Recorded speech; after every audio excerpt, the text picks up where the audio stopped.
took the picture without me. Yeah, there it is. There it is. Look. I was just telling my nephew, that's why I'm so strong. Railroads were the backbone of wartime America. Without them, the war effort would have stalled. Black women. Black women's. See, black women's step into that backbone because we is the backbone. And we cook so good, we'll cook them backbones. We the backbone and we cook them backbones. Hey, ass saying, good. You know, I can't believe my friends. I can't believe that they took that picture without me and then they lied. They lied to me. Because I must have came up right after the picture because I said, why y'all all standing like that? Did they take the picture already? And they said no. They lied. They forgot about me. That's why I know how them little escape girls be feeling because, see, they be dogging me. They be dogging me. They done forgot all about me. I was there when we didn't even have shovels. We used to have to dig with our hands. Well, y'all girls look good. Y'all done forgot all about me, but y'all look good.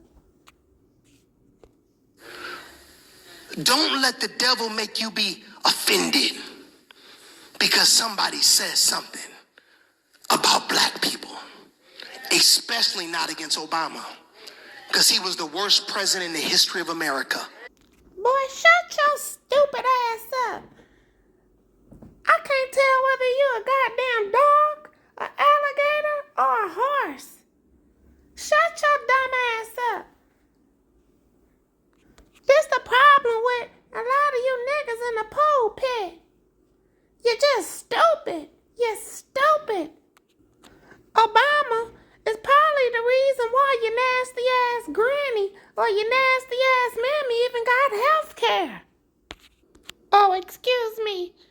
They might not have Obamacare because, you know, you preachers and you pastors, y'all be stealing people money and having them stand in $1,000 plus $1,000 line, even though that goes against Matthew 6, 1 through 4. Here you go. I know this something you ain't seen in a long time, huh? The scriptures. Let's just have this conversation because, you know.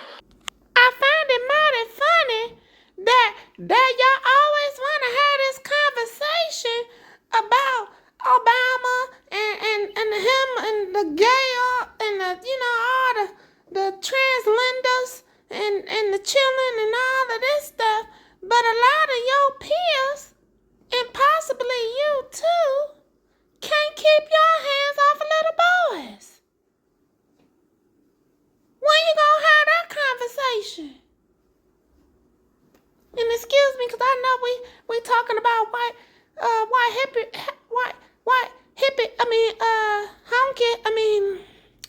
Lord Jesus. I know we talking about Happy White History Month, but white folk, honky crackers, y'all seeing us have this conversation in front of you. This is supposed to be an in-house conversation, but we need to have this conversation right here, right now. Let's talk about how you preachers and your pastors like to remain silent about all them little boys that y'all be molesting up in this church. And you've been doing it for years. Just some low-down dirty scoundrels. Y'all some low-down dirty scoundrels. Molesting these boys. Got the whole church smelling like ass. And I thought it was them hogs. Them old wide-faced, large-body-ass heifers that be sitting on the front row. But no. Even though I know some of these other girls' whole ass take up church pews, and some of these men's too. You know, but that ain't the smell we smelling. It's coming from a lot of you preachers and your pastors. I heard the story about that that E.D. Lloyd and how he would have them boys down in the basement. But you want to talk about Obama. No, we need to talk about you. And what is you doing? Is you up the sissy? Is you on the LD? Or the DL? Some of y'all want to talk about Obama because you want to distract people from your mama and how she didn't believe you. See, y'all don't want to talk about what was going to throw the church in hell. Going to land you right in hell. See, they want to have all these conversations about Obama. But they don't want to have the conversation about how they really don't know the scriptures. This little Timon and Pumbaa looking ass bastard, he don't know who he is. He don't even know that he is the real Jew from the tribe of Judah. He don't even know that. He think he a Gentile. Just lost and dumb. He don't want to have a conversation about what his church doing with the money and how they calling tithes money when tithes is food. Tithes is food even in the New Testament, Matthew 23 and 23. Tithes is food. But they told you it was money. That's changing the word of God, ain't it? The Lord told you to be on church on the Sabbath day. That's the seventh day. But you in church on the first day. When you gonna have that conversation? You probably celebrated Christmas, huh, didn't you? You're a pagan. With your pagan ass. You ain't no Christian. You ain't no Christian. How you look like Timon and Pumbaa, sir? Your whack ass just jealous because Obama tan suit was more cleaner and it looked nicer than that nasty ass suit you got on. You got that suit from Value City, huh? Boy, your mama made that suit for you, huh? Boy, you look like the devil right here. All them damn teeth in your mouth. Fuck is you, Niggasaurus Rex? Got the nerve to be talking about Obama when your name is Lorenzo. Nigga, put your hands up. You know the procedure. Now, see, this is why my nephew work is important because, see, what y'all don't understand is this work is like a double-edged sword. Yeah, it cut you white folk, but see, it's gonna cut Sambo niggas like this too. See, you don't know who this is. I defeated him many times before. This the final Sambo boss on the game. You gotta get to his level. When you get to his level and you defeat him, you done defeated the boss. So this the Sambo boss right here. But see, they'll talk about Obama, and I don't agree with all the Obama policies. I don't agree with all the Obama policies. But at the same point in time, Obama didn't own no slaves. At least 5 presidents owned slaves. And they all look like this nigga right here. Looking like 12 years a slave in the face. Well, you got some goddamn nerve. Shut your goddamn ass up. The nerve. Now, he might not know that 5 presidents owned slaves. And one of them owned over 200 of them. Owned 200 slaves. Yes, his cracker ass did. But see, I don't expect him to know that because he looked like he just took the chains off yesterday. Them cheap ass cufflinks and them cheap ass cuffs. He got that suit straight from Value City. I know he did. And then they always want to get to talking about the kids, which is I love the kids. You know, Auntie love the kids. I do. But I don't babysit them. You keep them little badass motherfuckers away from me. I don't go around no kids. I don't play that. I love you from afar. If you're a baby, I'll hold you. But when you're old enough to talk, you're old enough to go back to your mama and daddy. That's how I look at it. But they always want to talk about protecting these kids, right?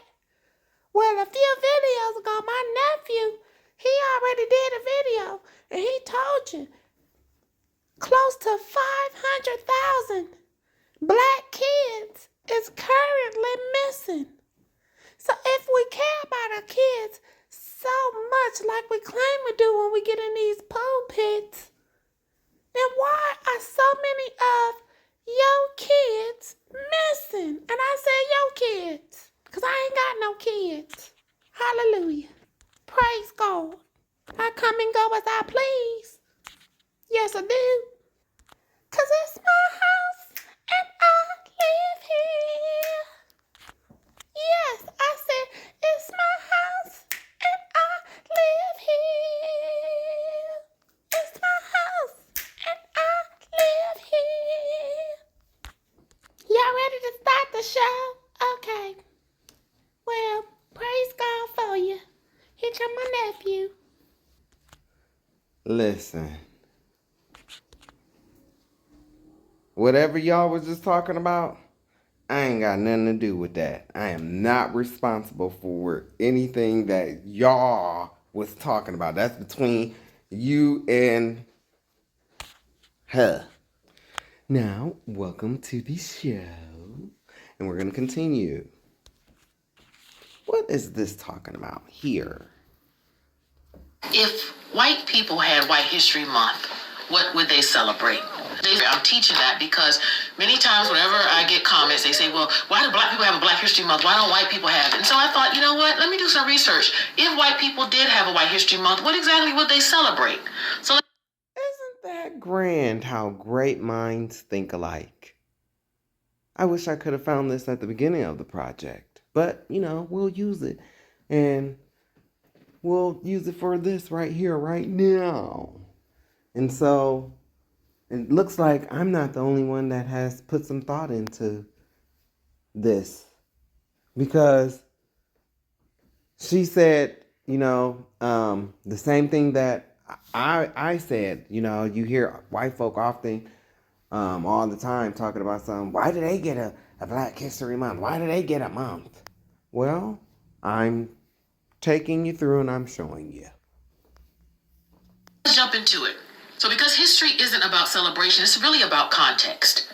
You got to remember, Black History Month exists largely because Black history includes survival without power, right? Resistance without protection, and brilliance without recognition. It's about people building, inventing, organizing, creating despite being excluded. Okay? So if we're talking about a White History Month, we got to ask, would it be a month of achievement? Or would it be a month of power already documented everywhere else? Would it celebrate systems or struggle? Would White History Month celebrate laws that define who counted as human? Because that's a reality. Would White History Month define policies that decided who could own land? Would White History Month celebrate systems that said who could vote, learn, or accumulate wealth? Because here's the uncomfortable truth, y'all. Much of white American history is already preserved as the norm, not the exception. It's baked in American history textbooks, the legal system, political institutions, and economic foundations, you all. So when people say, why don't we have a White History Month? What they're really saying, often without realizing, is, why isn't my dominance being specifically and specially acknowledged? Right. There's a difference between history and healing. You see, Black History Month isn't about power, it's about repair. It exists because Black history was erased, distorted, criminalized, or reduced to trauma. White history was never erased. It was centered. So the comparison, it doesn't even work. If White History Month were honest, it would be uncomfortable. And many of y'all, white folk, aren't ready to deal with that. It would tell the full truth about how laws were written to protect whiteness. Ooh, isn't that what I'm doing right now? Do you see how the Lord, it's the Lord. It's the Lord. It's the Lord. Be uncomfortable. And many of y'all, white folk, aren't ready to deal with that. Nope.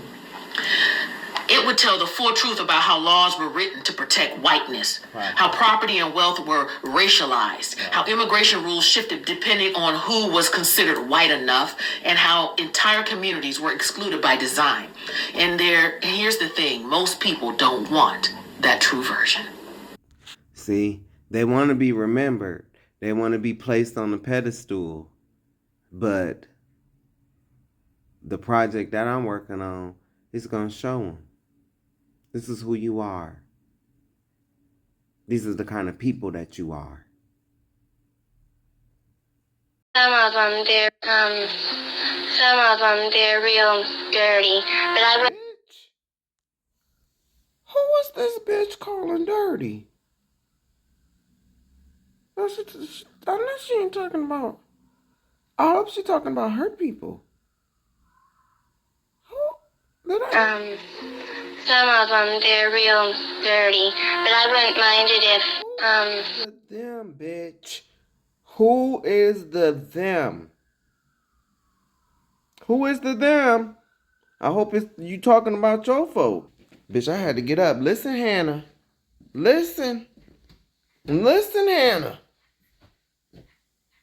Who is dirty, bitch? some of them, they're real dirty. But I wouldn't mind it if, they kept the neighborhood clean. Who is the they and who is the dirty? Okay, I got something for you. Let's see if we could, go on and see who these people are talking about. Let's see. Well, I think most of them don't keep themselves clean. I think the majority of them let their houses run down and everything. They're not. Okay. Oh, okay. All right. Motherfucking bitch talking about some dirty. I got your motherfucking dirty, bitch. I got your dirty, bitch. Hey, y'all, come look at this. Wait a minute, do white people not use washcloths?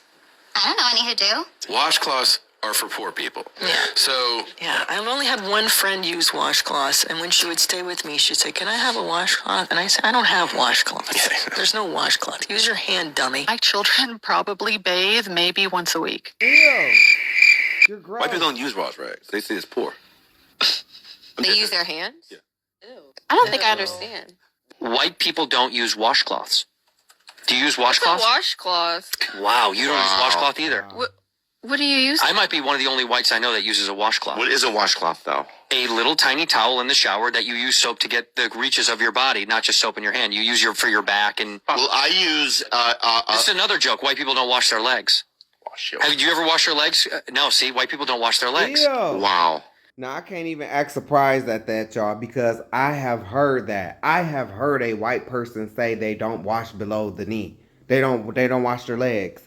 I have heard that. And then I was like, well, I mean, your feet, like when you have on your socks and your shoes, I was like, the sweat, it creates like, all kind of like fungus and stuff like that. Like naturally it does this. I mean, the warm, the heat, the moisture, and when your feet gets hot from working and stuff like that, like that's what the body does naturally. I'm like, you don't wash that?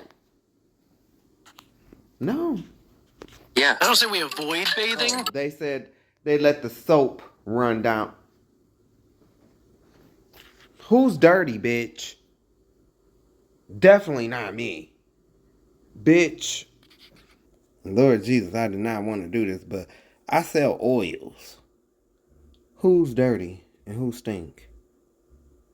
These are just my men's right here. These are just my men's that I sell. Okay? Who's dirty and who stink? And yes, I use wash rags. Yeah. We keep them up. We do not keep them under the sink. Nasty. I'm in the process of cleaning that cabinet, and so this is where I have all my women's oils sit, but ta-da. Do you see that? Who is dirty, bitch? Who? And I got some stuff that'll make a man even want to play with you. Boo. Which these motherfuckers talk about somebody dirty and talk about homes. They don't even wash around their toilets. They don't wash the back walls behind the toilets. I do all that. All of that.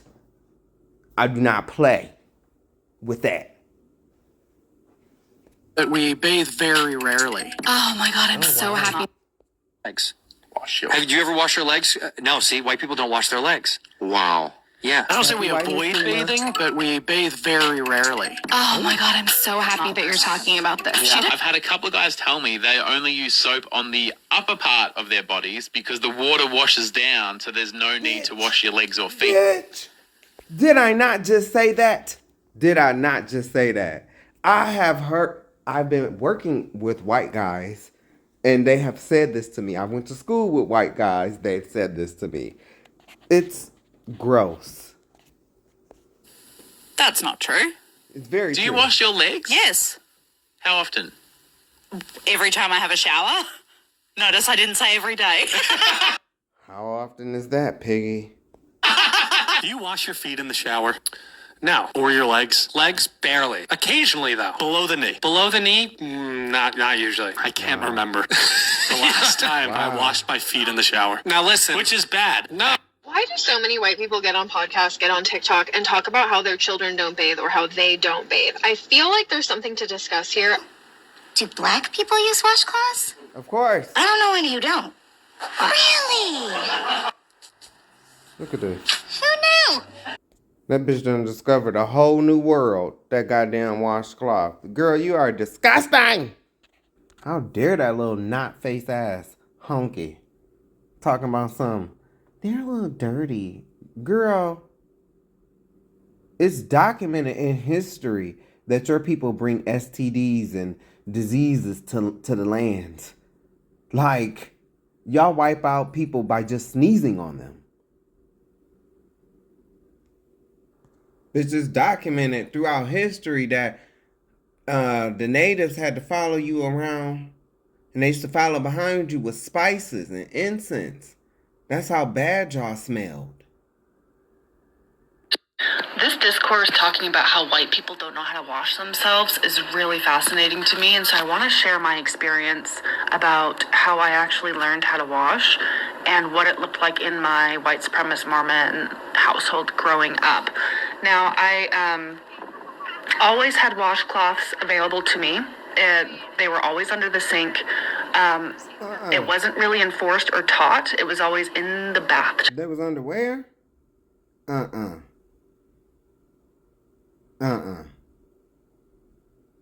Towels that you put under the sink, you use those to wash the toilet. Those are utility towels that you, well, at least that's how it was in my household. And those was the towels, those was the rags that, would get used. Those was the rags, after you buy a pack of rags and you use them and they start to get worn, okay, then they become utility towels. And you sit them under the sink. That's what you use to when you bleach down your toilet, and then you come back and you wet it with the water and you scrub it, and behind the walls and on the floors, and the wall next to the toilet that's connected to the sink. See, I'm still a man, baby, and I stands up to pee, so I have to wash all of that. And it seemed like there was just kind of like one in there, and then we'd change it every week. I was never touching it. I don't know if my siblings were touching it. Yeah, well, no, we know. Pot. It was always in the bathtub, and it seemed like there was just kind of like one in there, and then we'd change it every week. I was never touching it. I don't know if my siblings were touching it. I know when we were younger, we'd play with it in the tub, but when it comes to washing,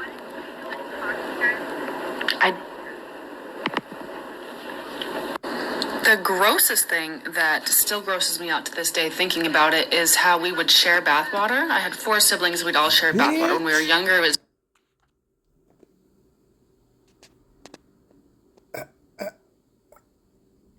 What? What? Huh? Y'all used to share what? You shared what? Oh my God. I gotta hear this again.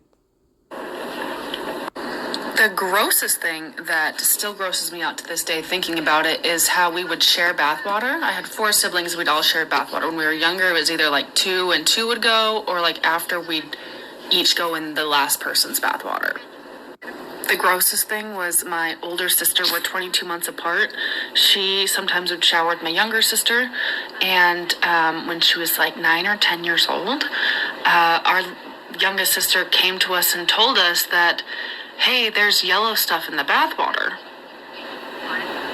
And my older sister tooted. And we're like, what? We ended up getting out of my older sister that she was peeing in the bathwater. Now, mind you, me and her are 22 months apart. We shared bathwater my entire childhood.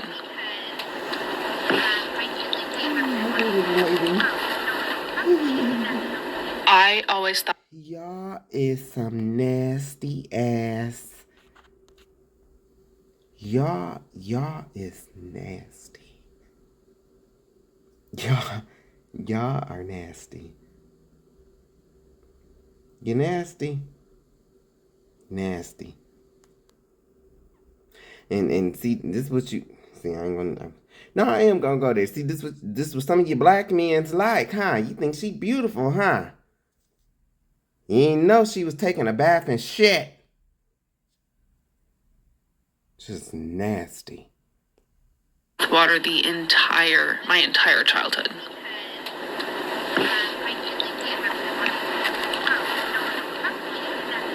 I always thought we were clean until 2005 when I moved to Atlanta.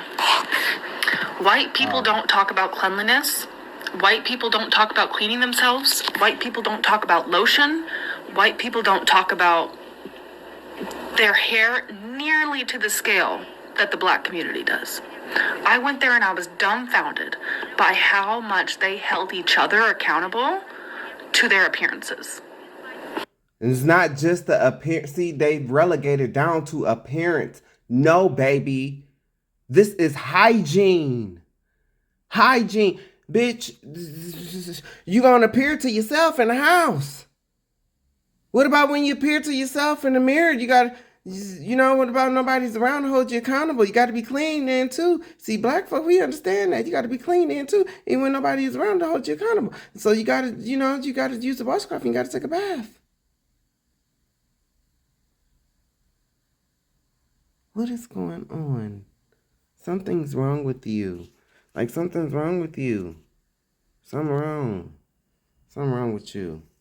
It was either like 2 and 2 would go, or like after we'd each go in the last person's bathwater. Ew. The grossest thing was my older sister. We're 22 months apart.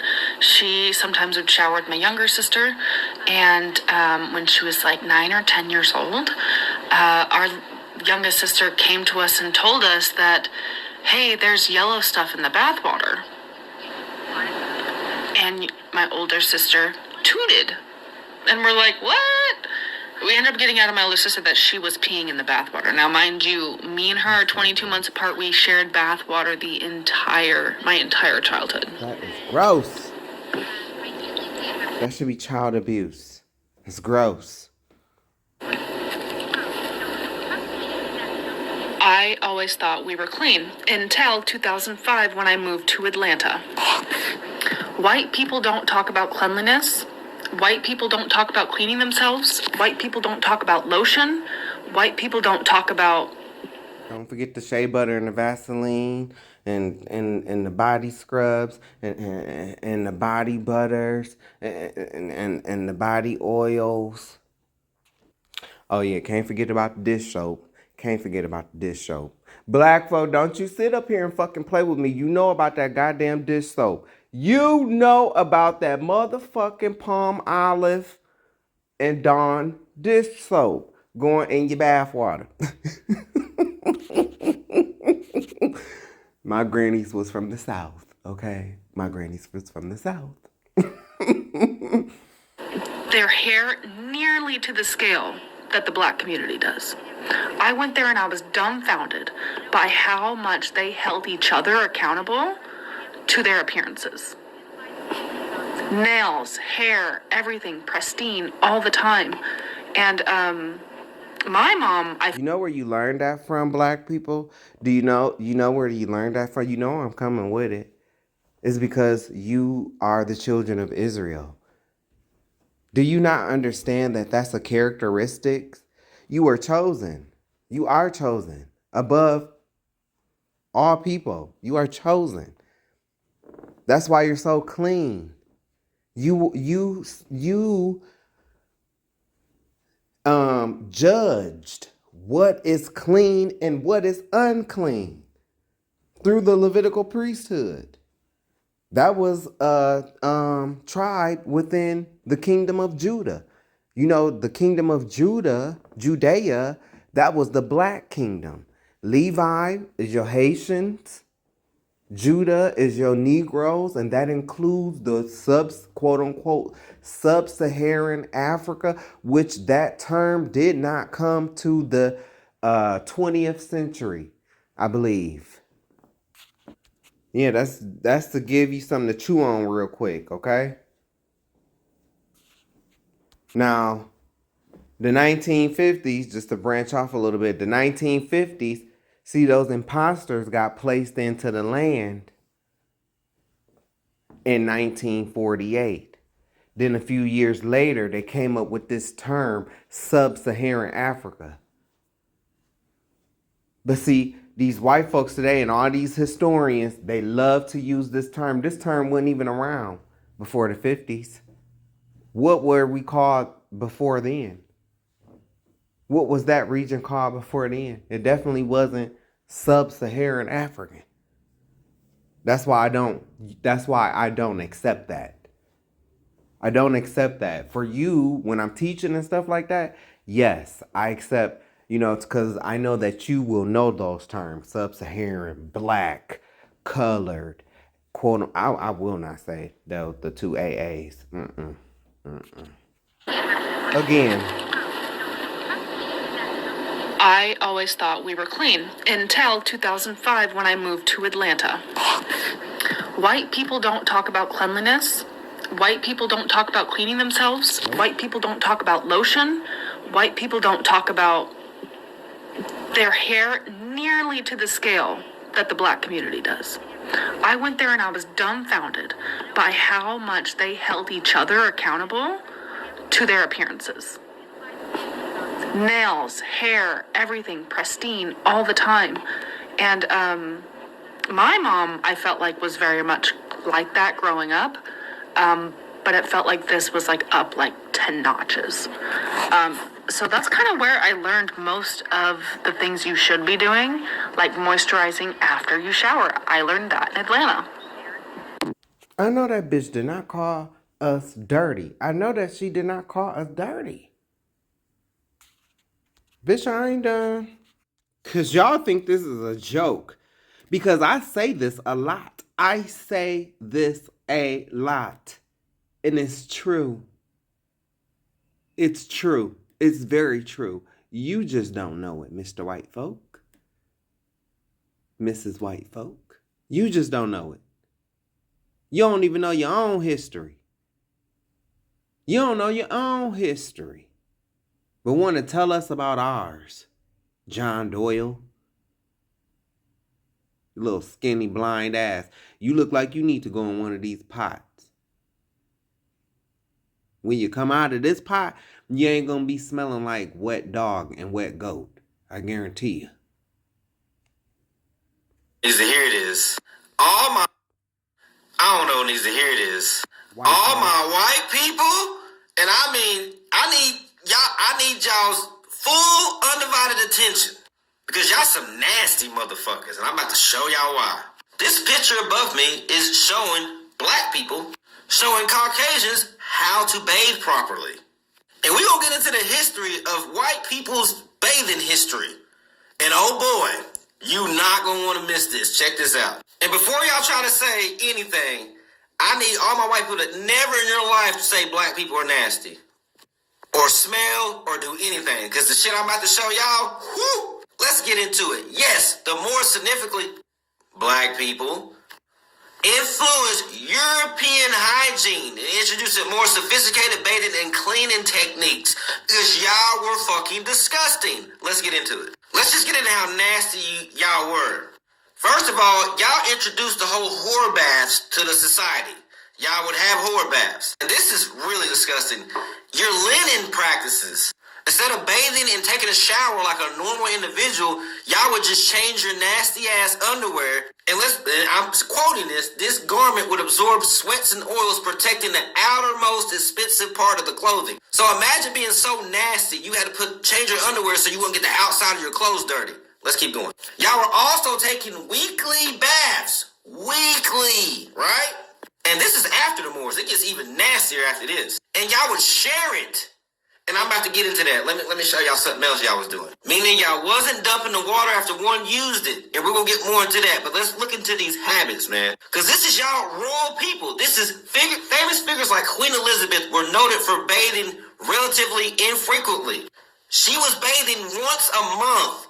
Queen Elizabeth was bathing once a month. Fucking disgusting. And on top of that, you white folks was afraid of water. For a long time, it was a common thought, though incorrect, medical beliefs that submerging the body in water could open up pores and allow diseases to enter the body. You nasty motherfuckers was scared of bath water. And let's not take my word for it. Look at the top. Why y'all bathed only once a year? White people, y'all were bathing annually, like a contract. Disgusting. This is an article from Gene Shelbourne. You can look this up. Y'all inherited the British Ken bath, which says in the 1800s, y'all had an annual bath. Like during the first Saturday of June. You motherfuckers was bathing once a year.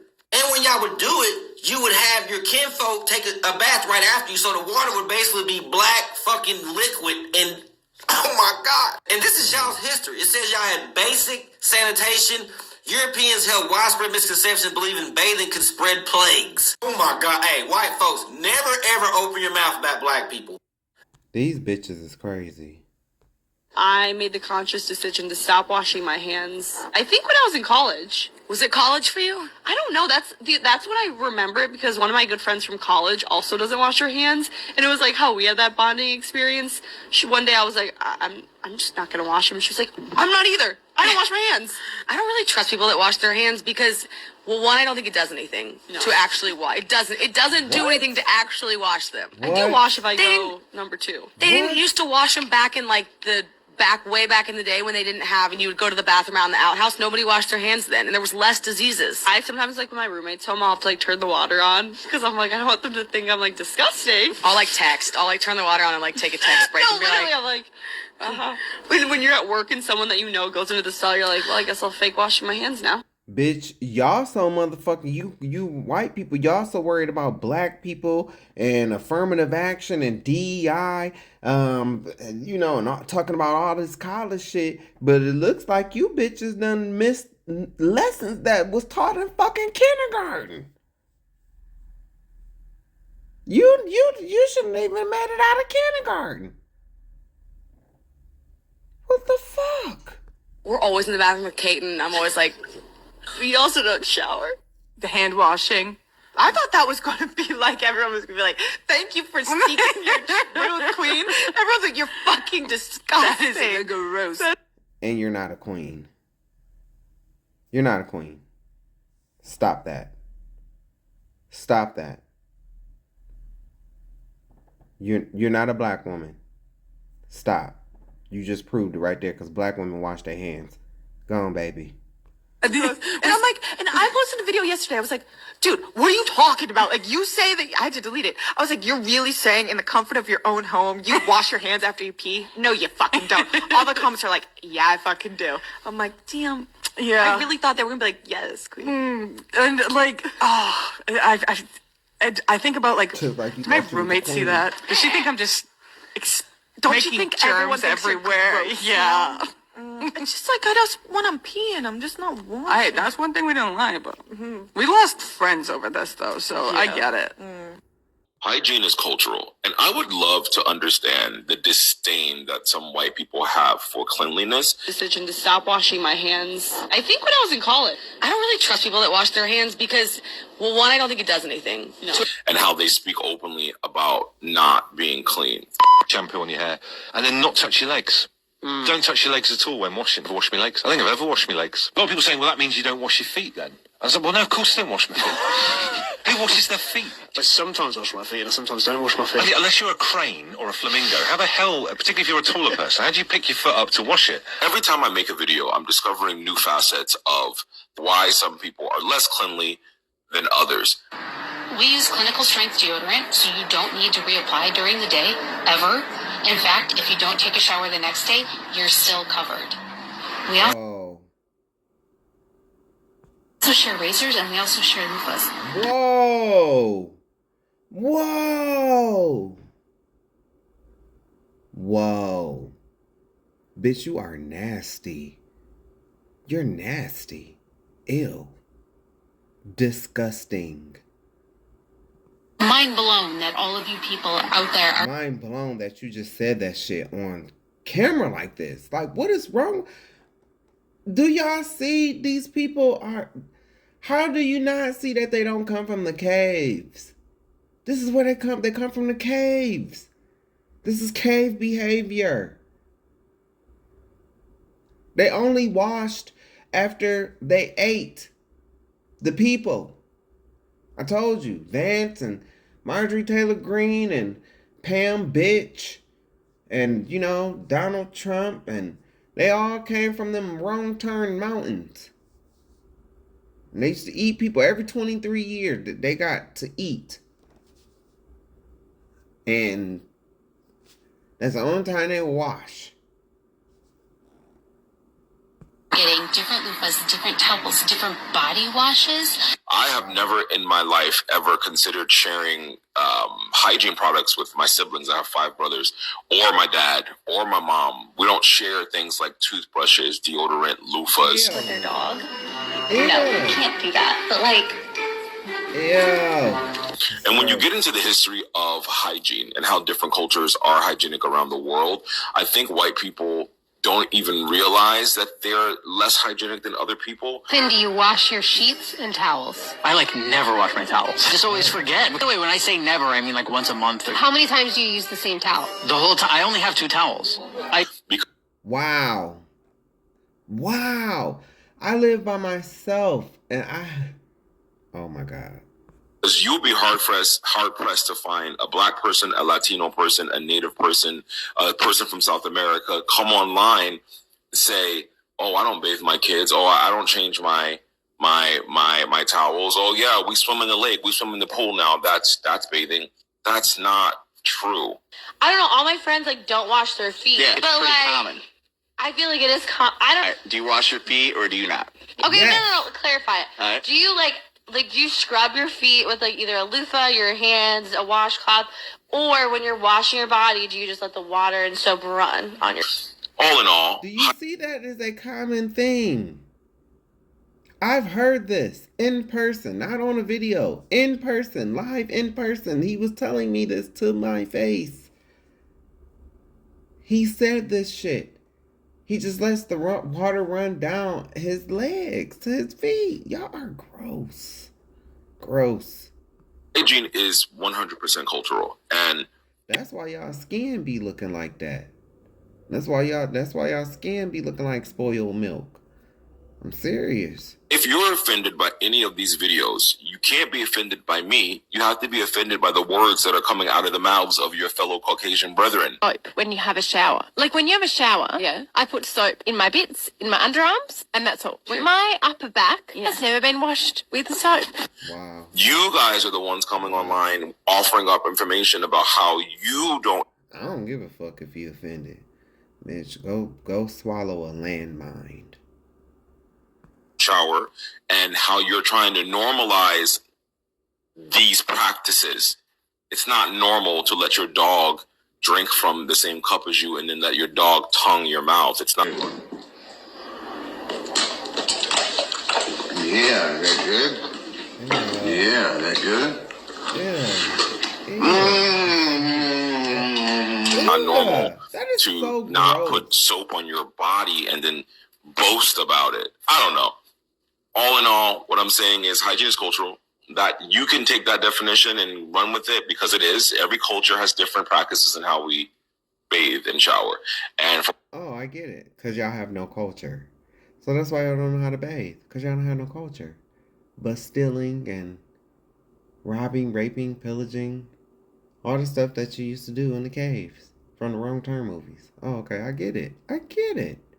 white people, it is apparently cultural for you to come online and share your disdain for hygiene.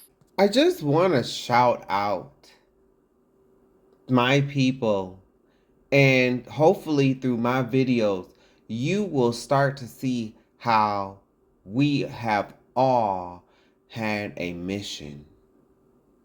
We ain't just doing this. See, we thought we was just doing this. Like, this brother probably thought he was just doing these videos, you know? But one big project tying all of this stuff together called Happy White History Month. Happy White History Month. We all have different missions, different things to talk about. We all are a part of the body, whether we know it or not. Hygiene is cultural. There are certain hygienic practices that we all have based on where we grew up, how we grew up, and who we are. But there is only one group of people that I've noticed to come online and tell the world willingly with a loud chest that they don't wash. And their doctors are telling them not to wash. How many times do you think you should shower per week, according to dermatologists? I don't care what they say. I'm going to say, hey. Well, you guys are all wrong. The answer is actually B, 2 to 3 times per week. There are 7 days in the week. Yes, there are 7 days in the week. But lifestyle, your skin type.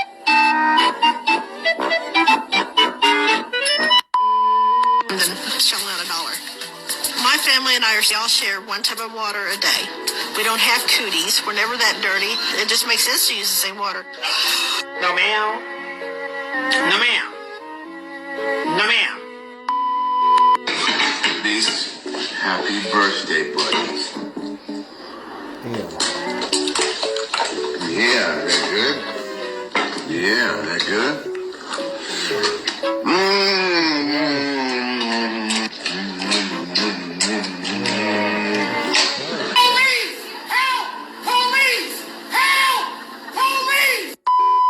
I had a question. You guys shower in the mornings? Yeah. So have you guys ever taken a shit and then not even like wiped it all and just got in the shower? No. Do that all the time. It's just water. That's what I do. No soap? He doesn't use soap. I'm not a body wash guy. I refuse to use body wash. Well, no, use a bar of soap though, right? No, nothing on my body. I hate it. I hate using it. You must smell awful. You just have shit all over you then. No, the water cleans me. The water cleans me, but I think that is one of nature's great pleasures is taking a poop in the morning. Wait. Right in the shower. How do you clean your ass in the shower? It's the water is flowing through your butt and you when through your When you use your hands on your butt and you don't use soap? It's rubbing your hand with no soap.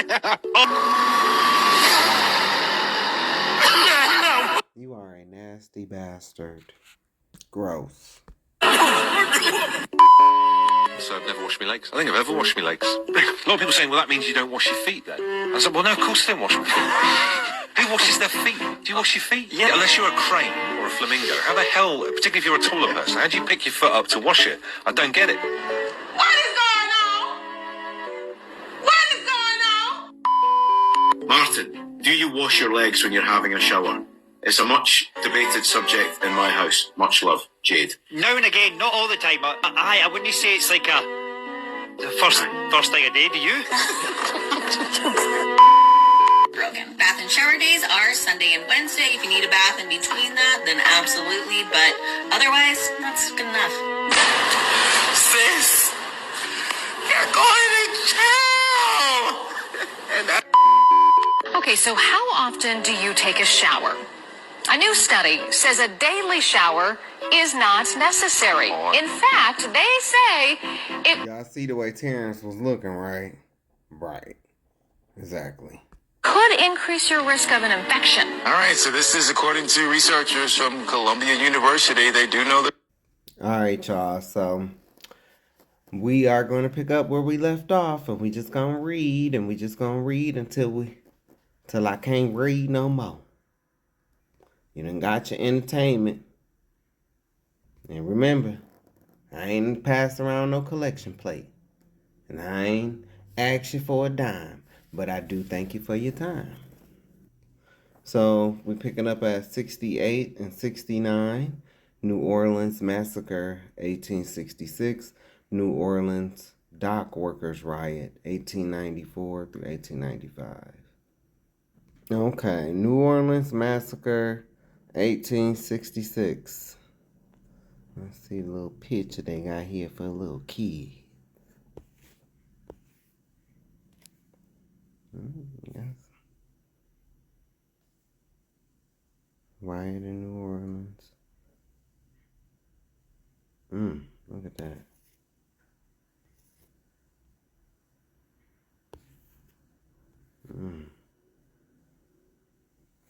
Got him right in the back, didn't he? In the rear of Mechanics Institute.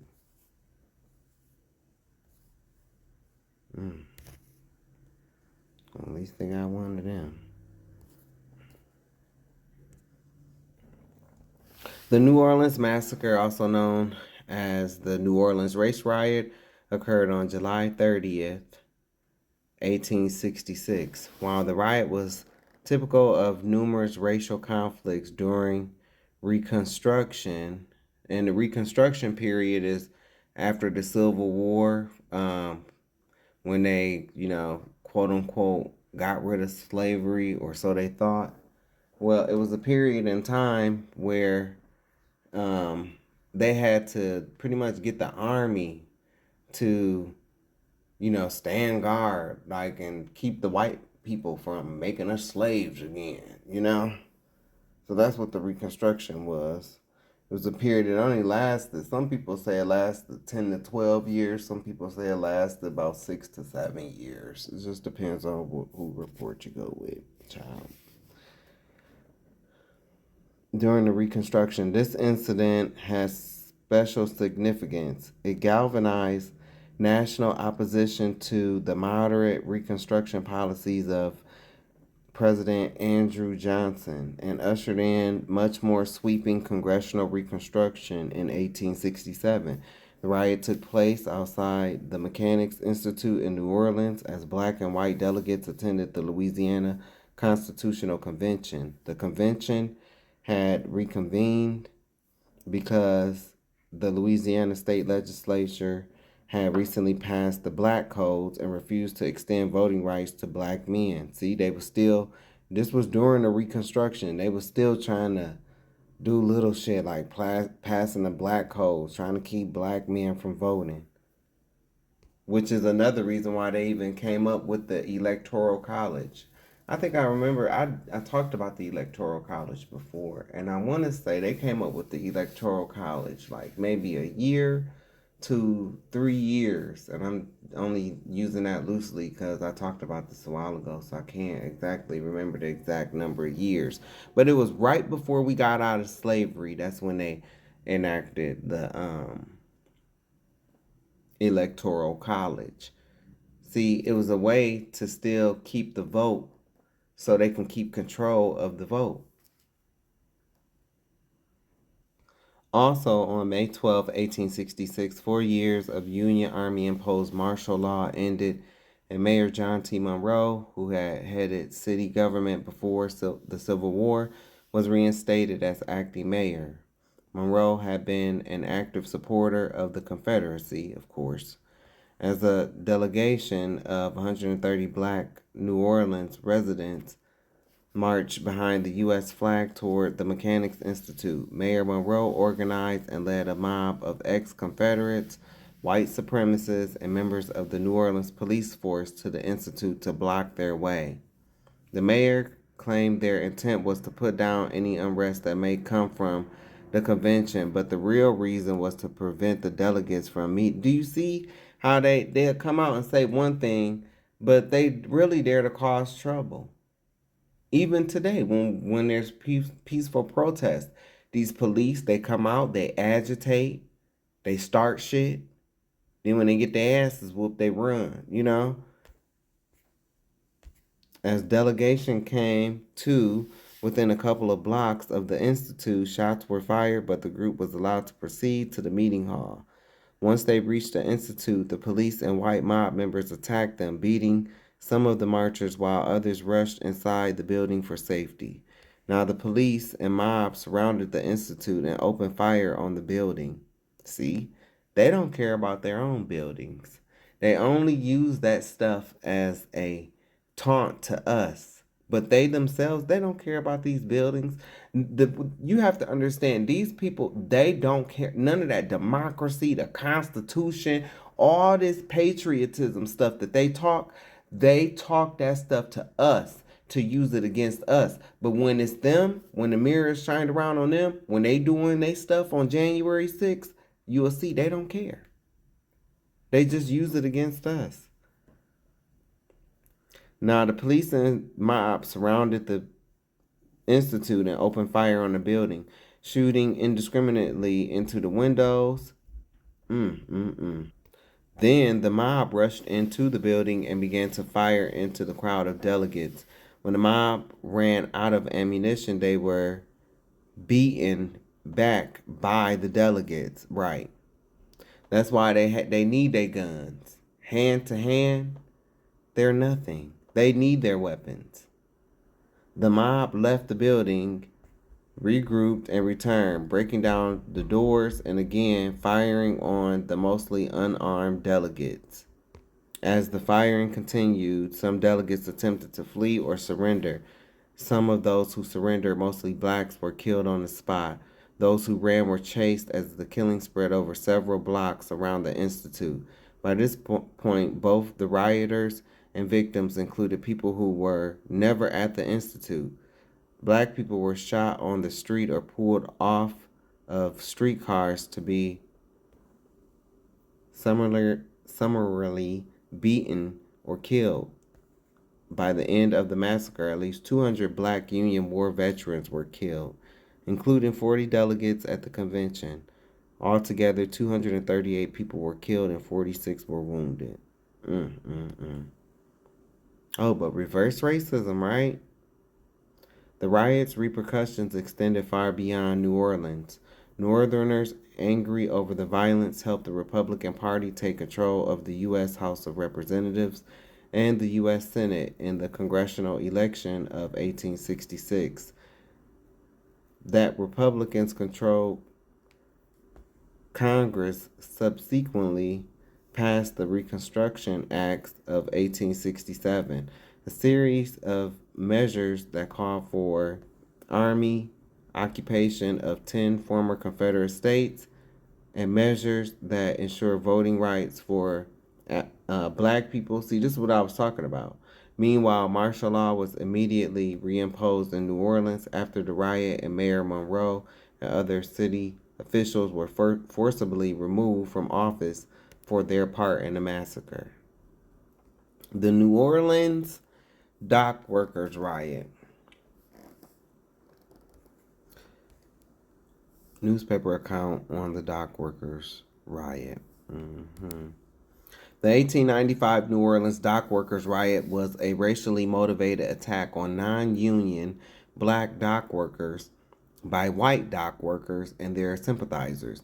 The riot occurred in New Orleans, Louisiana, from March 9th through the 12th, 1895, and marked the end of nearly 15 years of biracial union cooperation and union power in New Orleans.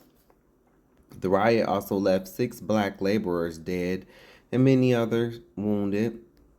Throughout the 1880s and into the 1890s, Black and white dock worker unions worked together to promote fair working conditions and wages for their workers along the New Orleans waterfront. In 1892, the year of the New Orleans general strike, Black and white dock worker unions agreed to share work equally between white and Black workers. Following the economic panic of 1893 and the onset of a national depression, New Orleans commerce suffered tremendously from diminished trade, low cotton prices, smaller crops, and a decline in profits. Economic concerns intensified racial tensions in Black dock workers as white dock workers began to discuss withdrawing from the Equal Share Agreement. In 1894, The white dock workers specifically accused black dock workers of breaking the 1892 agreement by undercutting wages and agreeing to work for less money. By October of 1894, the dock workers union used that charge to formally expel the black unions from their alliance, terminating the brief biracial union association. White dock workers, also dock owners and merchants,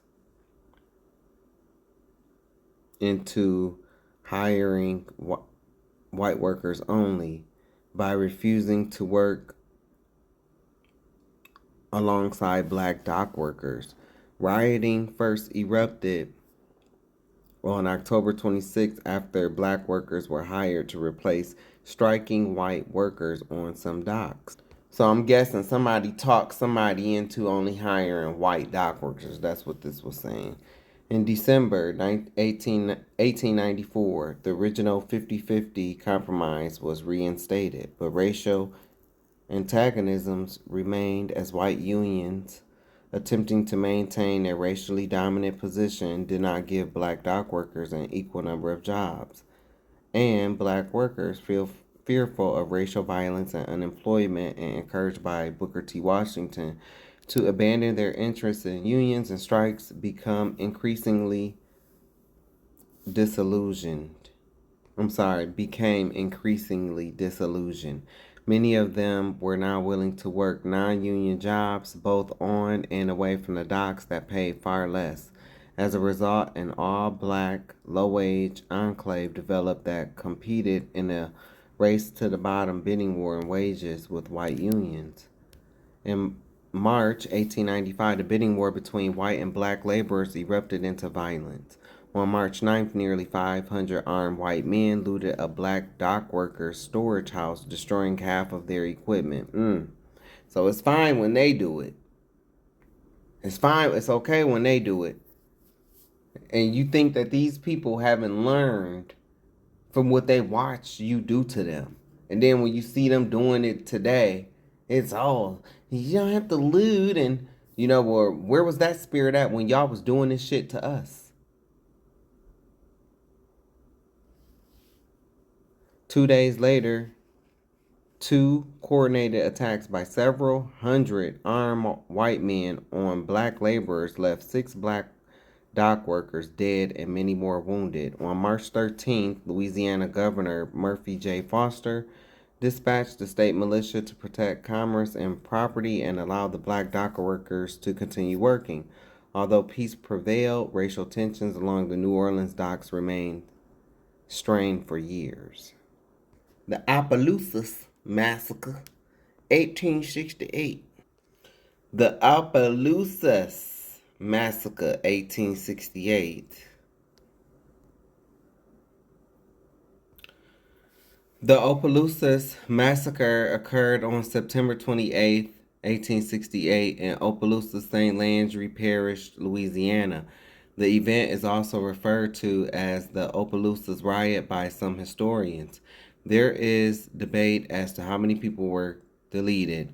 Conservative estimates made by contemporary observers indicate about 30 people died from the political violence. Later, historians have placed the total as closer to 150 or more.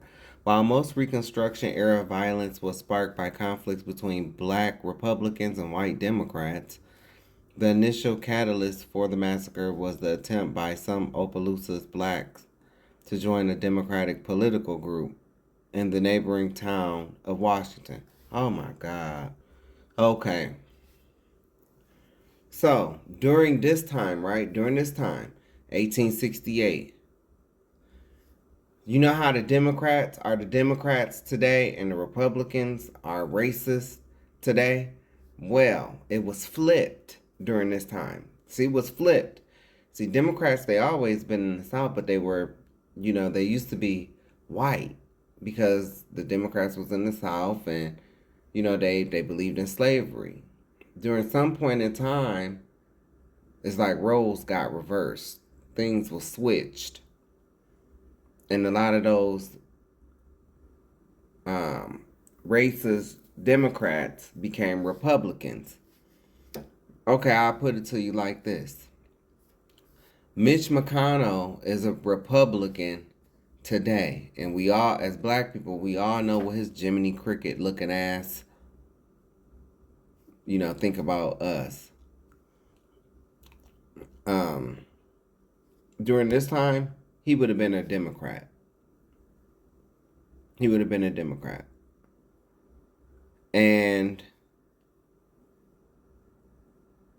what I just read is the equivalent to when black folk, like that Tatum dude that got spit on in Israel, and them twins, all these people coincidentally is getting a nigga wake up call. All these black people who are, or even if they biracial, baby, you're black. And white folk consider you black. But all these coons, these Sambos, that back dump and those maggots. Well, this would be equivalent. What's that dude name? Who I be calling? Horse mouth, horse teeth, Mr. Ed. Is his name Ted Scott or something like that? That black dude who been a Republican, who been a bootlicker for MAGA, but then all of a sudden, when Dump released those pictures of the Obamas as apes, then all of a sudden he want to speak up and say this is racist, and how his own white people that he bootlick condemned him, called him all kind of names. This is like that. These is those blacks that tried to join, like today they would be trying to join the Republican Party. The initial catalyst for the massacre was the attempt by some Opelousas blacks to join a Democratic political group in the neighboring town of Washington. White Democrats in Opelousas, mainly members of the Seymour Knights, the Ku Klux Klan, the local unit of the white supremacist organization Knights of White Camellia, aka the Ku Klux Klan. I told you I call all them groups the KKK. That's what they is. Visited Washington to drive them out of the party.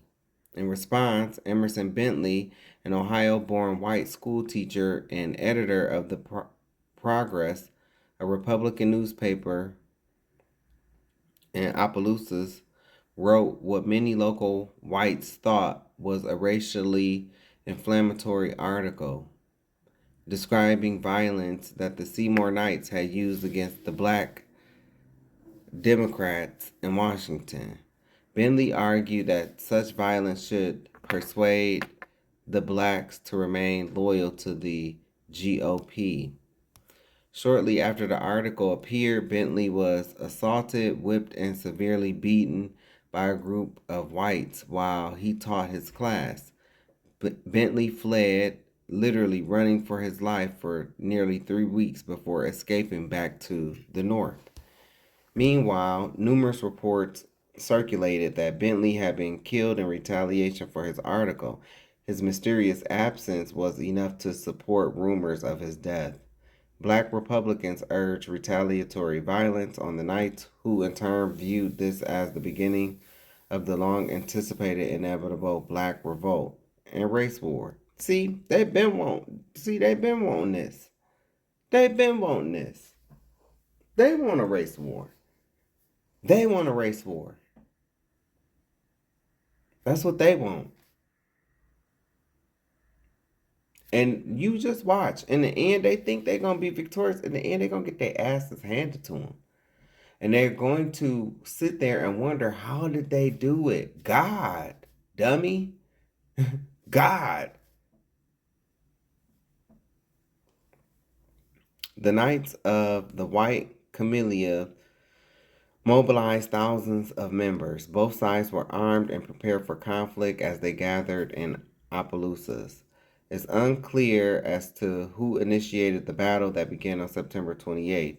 What is clear that the white Democrats had the overwhelming advantage in numbers and weapons. By the afternoon of September 28th, the battle had become a massacre. A number of blacks were shot and killed or captured and later executed. Those who were not captured were chased into the swamps and killed on sight. 12 leaders of the black Republicans who surrendered were executed the next day on the edge of town. Those executions seemed to encourage a wave of anti-black violence that spread throughout the parish. No one will ever know how many people were deleted, but the best estimate is that the number was at least 150. It may have exceeded that total. Of course it did. Of course it did. And see, what we need to understand as black people is the reason why this was allowed to happen is because we never kept our end of the covenant. This is a part of Deuteronomy 28:15-68. And whether I'm here or whether I'm not, 50 years from now, I'm telling you, if we are still going through this, which is we don't have another 50 years. We don't. But if this was to continue, it's because we as a nation, we don't want to come together. We don't want to recognize, even on the Hebrew side, you have guys that wear this fake Jewish star of Moloch. They think it's the Star of David. It's not. It's still an idol. And so it's still idol worship. You have this group that celebrate the feast and the holy days at this time. You have another group that celebrate the feast and the holy days at this time. And it's because a lot of these guys,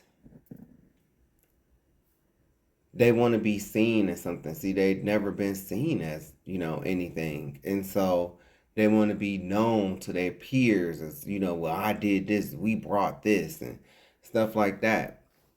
And so it's one group in particular, they worship the feast and holy days at the same time as those Jewish people. Clear sign to me. I don't gotta know nothing, but I know that that's wrong. Anytime you're doing something on the same time as them, wrong. I don't need to know a doctrine to know that. Anything that they doing, wrong.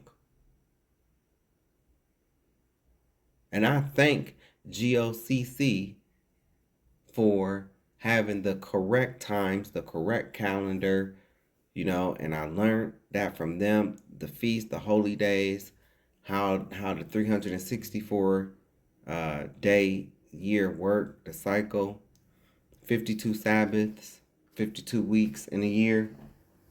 I learned that from them, and I give the credit to them too, and I'm thankful for them. I'm not affiliated with them in any type of way, but I am not ashamed, and I don't have an ego to where I can't, tell you, hey, I learned this from this person, or this is who I learned this from. I ain't never been like that. And it's the same way over on the church side, but I'm going to also say this.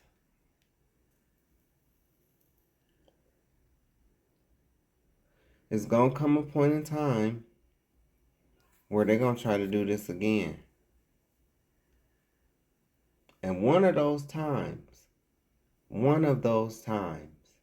see, because, I'm going to finish my thought. One of those times it's not going to work. That's when the Most High is going to come back. Maybe the first time that they do it, maybe it will. Because some of these black youth, they are oblivious to racism. I see it all the time. I seen a black person, I seen a young black boy getting, what you pulling me over for? What you pulling me over for? Like, brother, you don't get it. Because a lot of these parents, they ain't had that talk with their own child. They ain't had that talk because their parents didn't have that talk with them. And if you don't know what that talk is, you better go ask somebody. Well, I'm doing this video, so I gotta explain it to you.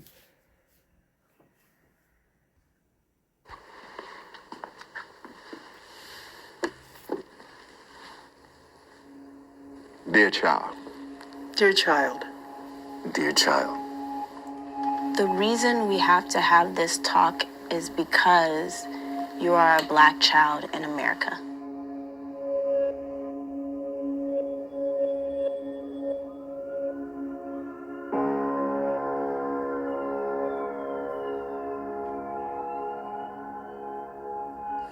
I need you to know that, man, there's so many things going on in the world.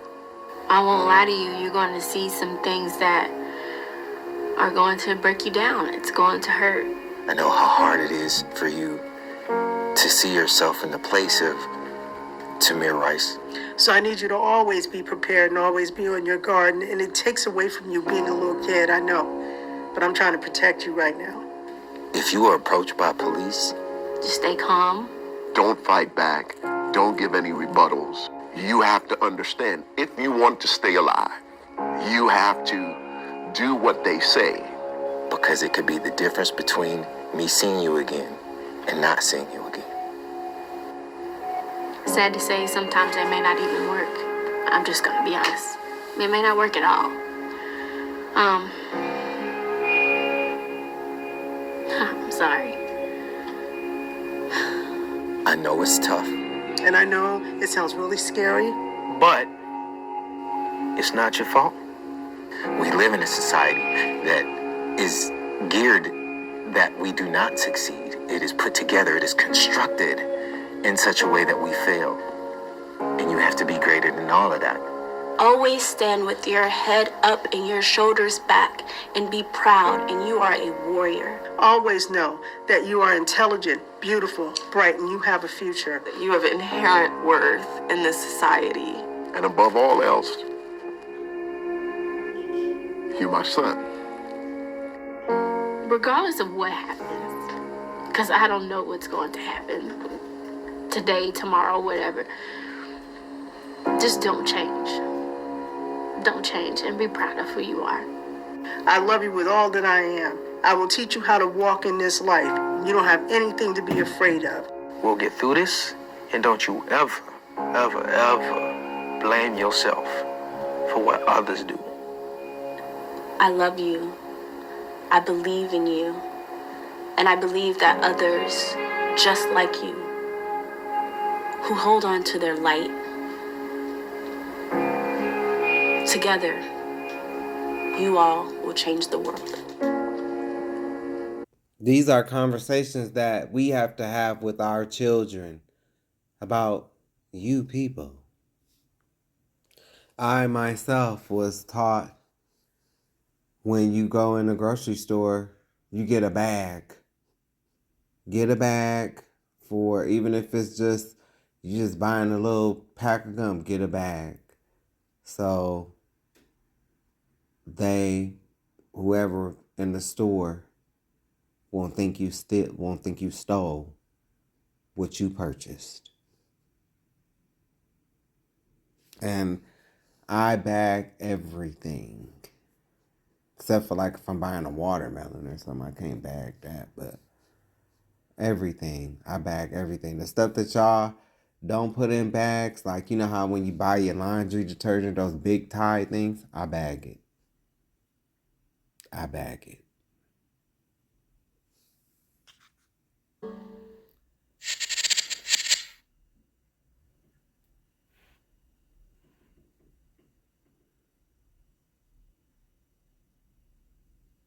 My father's conversation with me was daily. My grandfather talked to me as a black man from Augusta, Georgia, growing up in the Deep South. It's like Rob, my older brother, had this conversation.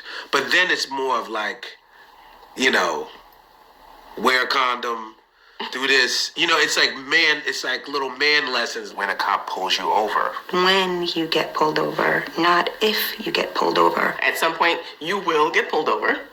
and here is how you act. As a young black man growing up in New York, I've had, a few run-ins with the police and being completely innocent. The people pull us out of the car, throw us on the floor. It's in February, so it's like snow and slush and stuff on the ground.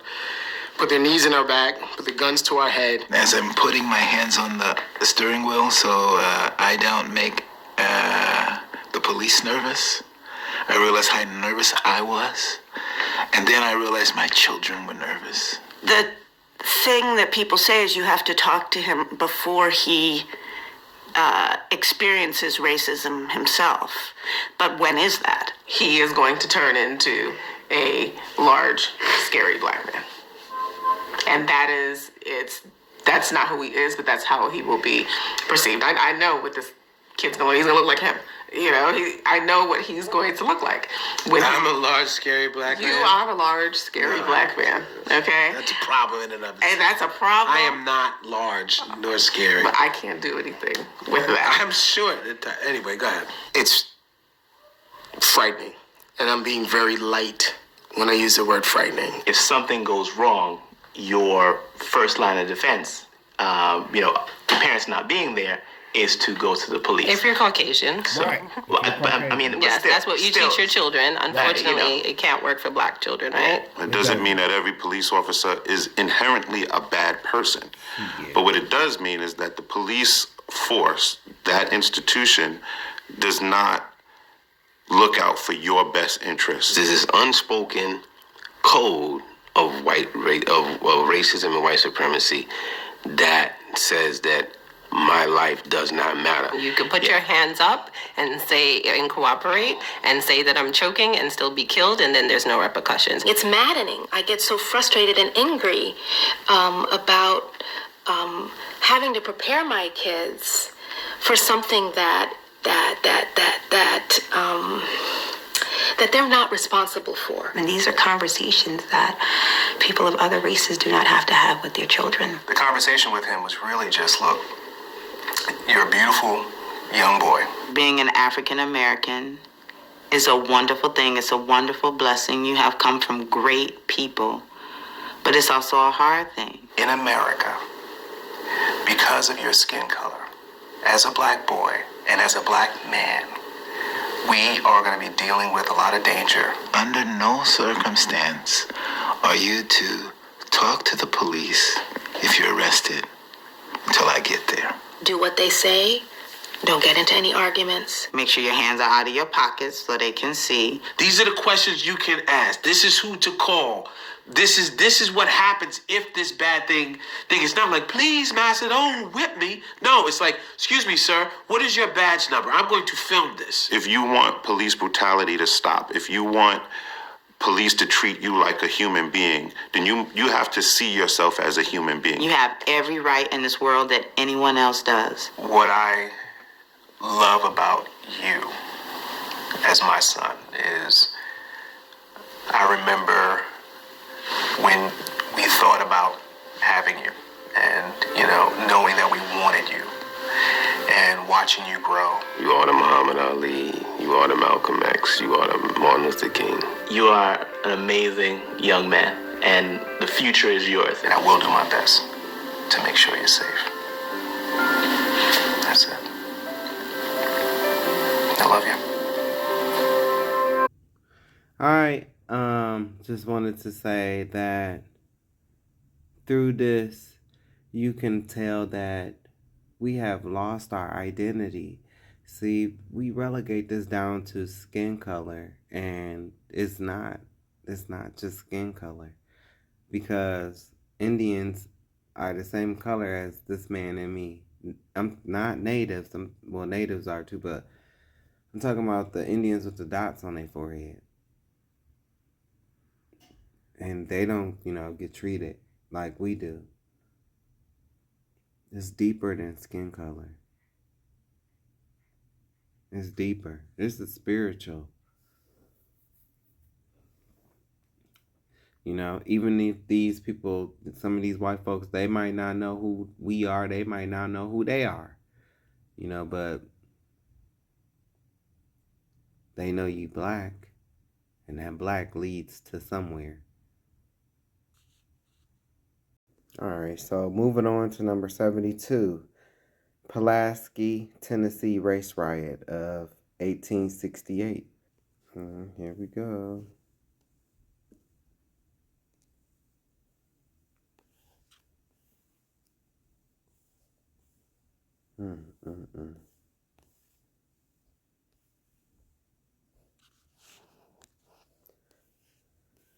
The Pulaski race riot occurred in Pulaski, Tennessee on January 7, 1868, when local whites shot and deleted or wounded 6 black men.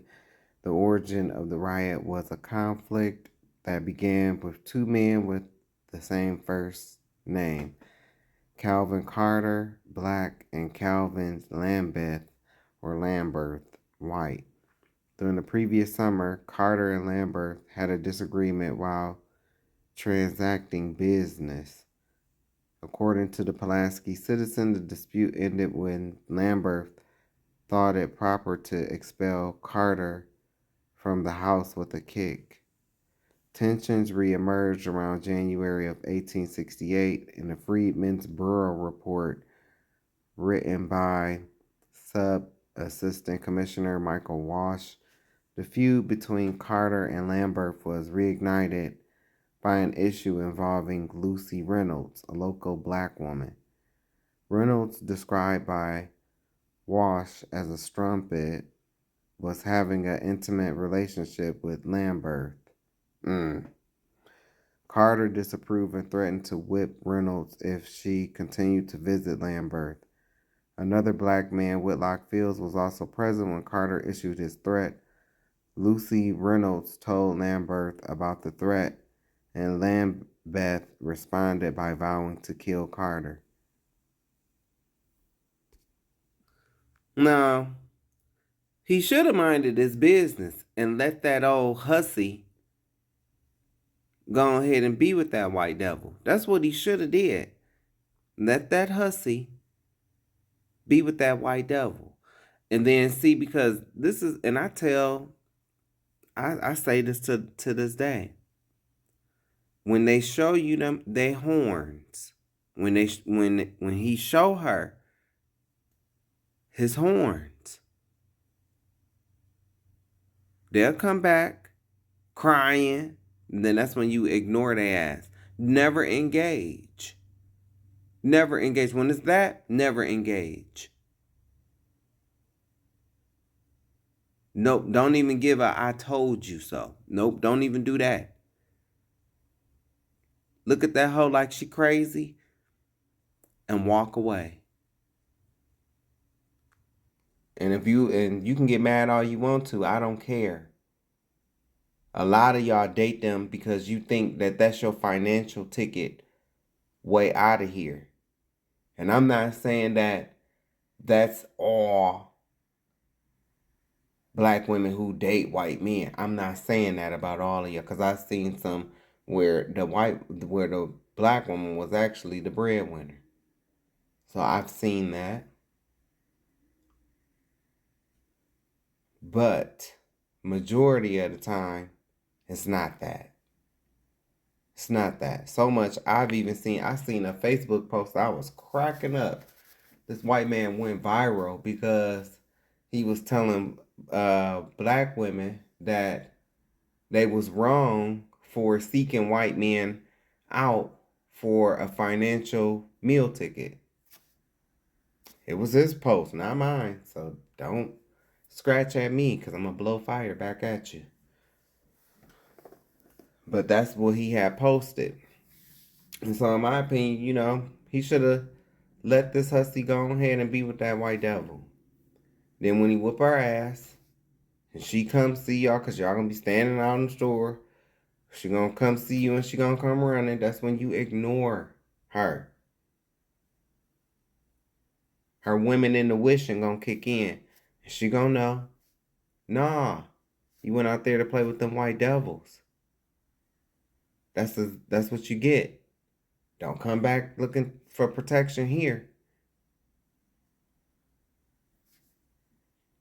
And it's the same with you black men that love to run into the arms of them Beckys.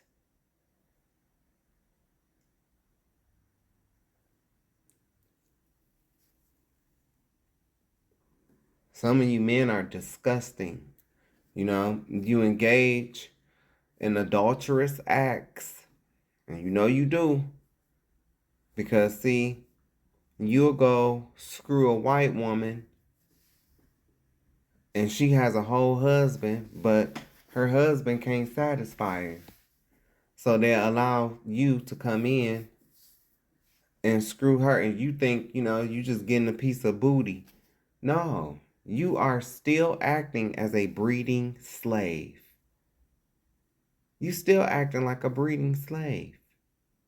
That's what you was used on. You doing what your ancestor was doing on the plantation. What they call them, pogs or cuckolds or whatever they. Yeah, you niggas are still on the plantation.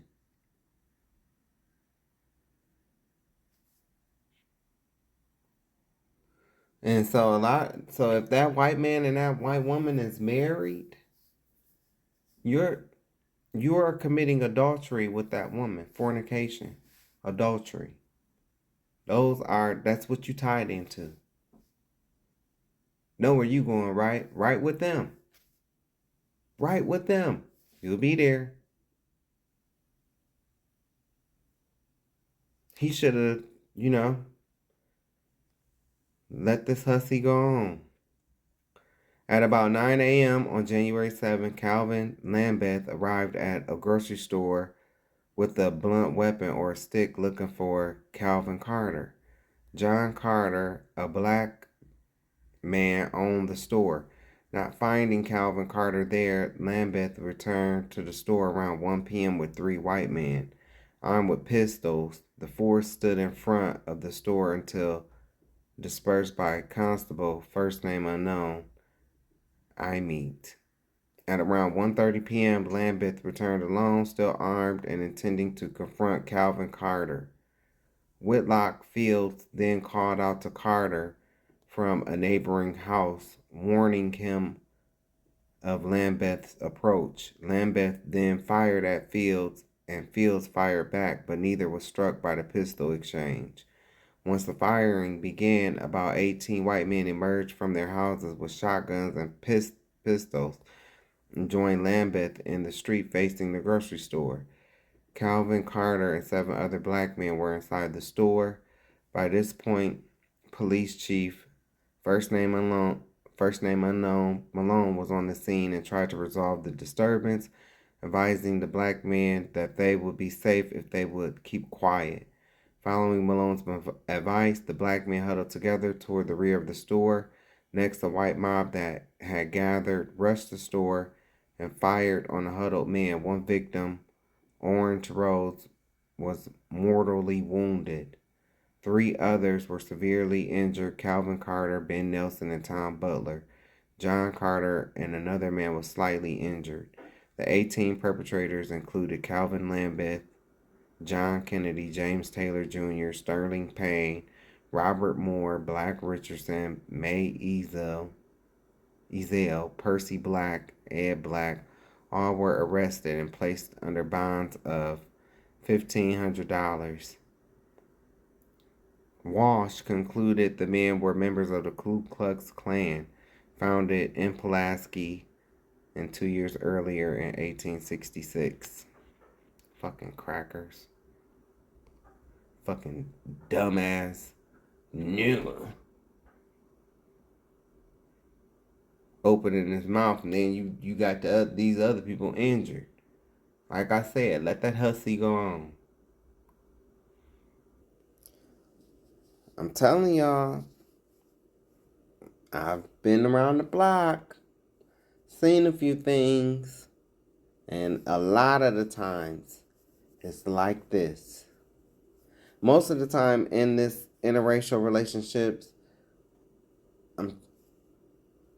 it be some racial stuff, hurdles that they gotta work over. And this does happen. This happens. They go to the other side, thinking shit is sweet, and end up in this. You see what happened with this Dubai stuff, right? Going over there to let them men shit and piss on them. Is that all of them? No, that's not all, but it is happening.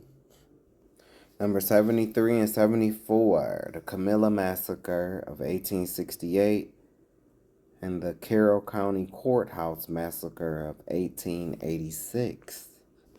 The Camilla Massacre, 1868. This bullshit.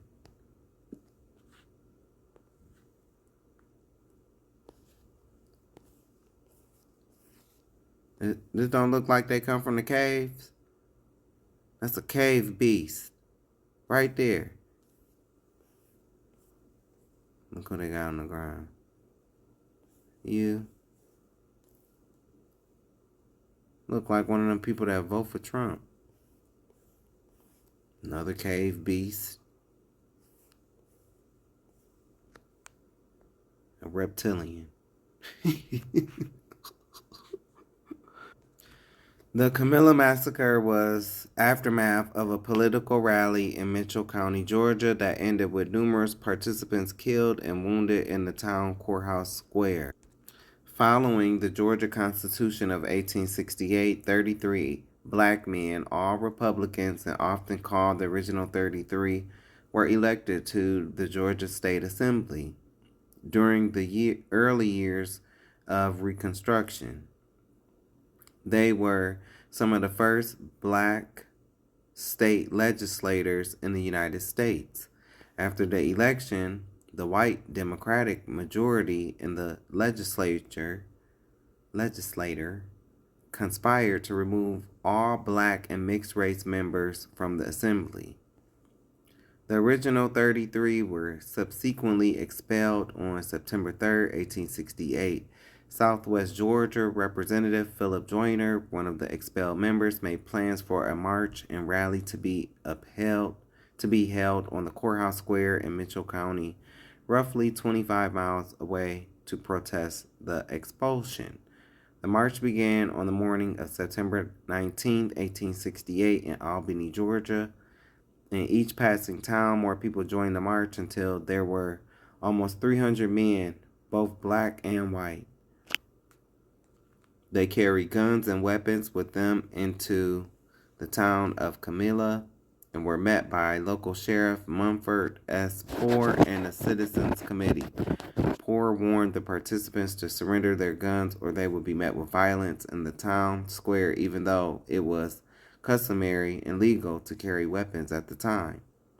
Yeah, see, it's customary and legal for them to carry weapons. See, they don't want us to carry weapons because they want to be able to come in and use their weapons against us. You know, an easy victory. They're not going to put the weapons down. The marchers refused and continued into the courthouse square for the rally. Local whites who gathered were quickly deputized by Poor before the marchers arrived and stationed themselves in town storefronts. As the marchers entered the square, they were fired upon from all directions. The participants retreated into the swamps outside the town, but at least 15 were killed and another 40 were wounded. Joyner survived the attack and later gave testimony to the Freedmen's Bureau. Over the next few weeks, white men from Camilla proceeded through the countryside, beating and warning blacks that they would be killed if they voted in the next election. The intimidation significantly reduced the Republican vote, and none of the original 33 returned to the Georgia Assembly. In 1976, the Black Caucus of the Georgia Assembly honored the original 33 with a statue that depicts the rise of black politicians on the grounds of the Georgia State Capitol in Atlanta. The expelled because of their color, which is, we're going to find out, like, it's deeper than color. See, I think that they took this narrative at one point in time. Oh, yeah, it's the color of your skin. Yeah, that's right. You know, but they know that it's something else, you know, but since we don't know who we are, you know, they're not going to just tell us. And that's what some of these dumb people in the pews is waiting for. Like, you have to be told everything. Everything.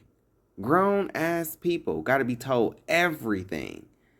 Even though you see 1 + 1 = 2 right in your face, you have, okay, see this here, 1 + 1 = 2. You see on the chalkboard 1 + 1 = 2, but you have to be told this.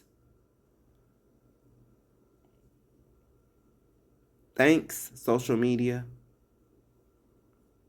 The Expelled Because of Their Color monument done by sculptor John Riddle has an inscription of the names of the 33 members on its base, along with the counties they represented.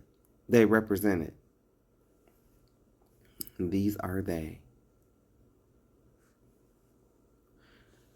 In 1998, 130 years later, the Camilla Massacre was officially publicly recognized by the residents of Camilla. Oh, joy. The Carroll County Courthouse Massacre, 1886.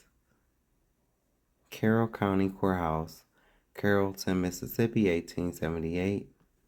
The Carroll County Courthouse Massacre occurred on March 17, 1886 in Carrollton, the county seat of Carroll County, Mississippi. An incident from earlier in the year led to the bloodshed in March that left 23 people deleted. The events leading up to the massacre began in January when brothers Ed and Charlie Brown, who were part Native American and black, spilled molasses they were delivering to a saloon on a white man named Robert Moore. The matter was quickly resolved without incident after Moore confronted the Brown brothers. The following month, Moore mentioned the incident to his friend James Liddell, a Carrollton attorney and Greenwood newspaper editor, who decided to handle the matter himself. See? On February 12, 1886, Liddell's bitch ass confronted the Brown brothers and accused them of intentionally spilling the molasses on Moore. An argument ensued, but bystanders intervened before the confrontation became physical. Later that evening, Liddell confronted the brothers a second time after he heard they were talking negatively about him. This time, the argument ended with shots fired and all three men wounded, though not seriously. See, these people just can't get enough. They can't get enough. They cannot get enough. Though no one knows who fired the first shot, the Brown brothers pressed charges against Liddell for attempted murder. The whites in Carrollton were not pleased that a black person had the audacity to charge a white person with a crime. See?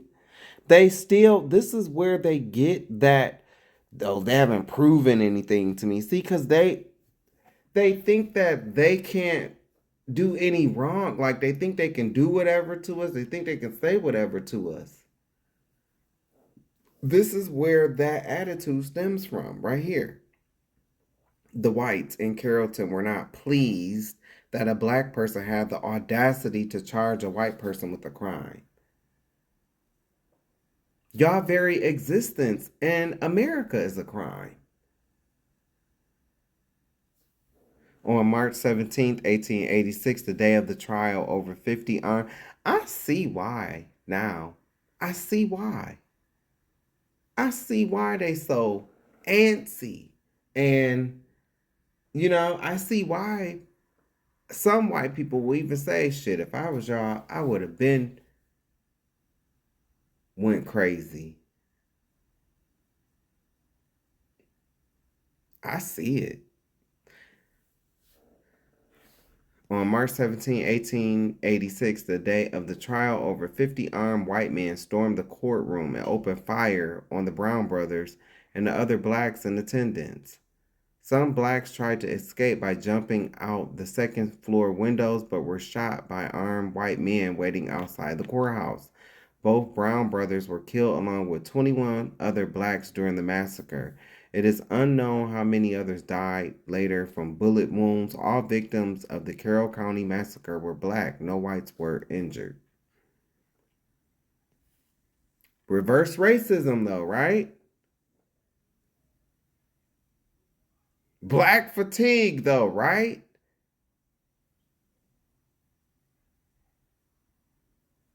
This is, y'all have, some audacity. But that's okay. That's okay. That's okay. Because as I'm reading this stuff, you're going to see why there's no repentance for you. Guess what? None of those people, right? None of those white men, they didn't pay for their sins. And even, okay, let's take all the black, you say you Christian, right? Do you sin? Let's start there first. Because if you don't believe you sin, baby, conversation over. You move on. I'm gonna let you go ahead and think that. So when you stand in judgment, your face is gonna be cracked. So a lot of these people, these white people who did stuff like this, they had descendants. You had family members who had family members who had family members. This was not that long ago.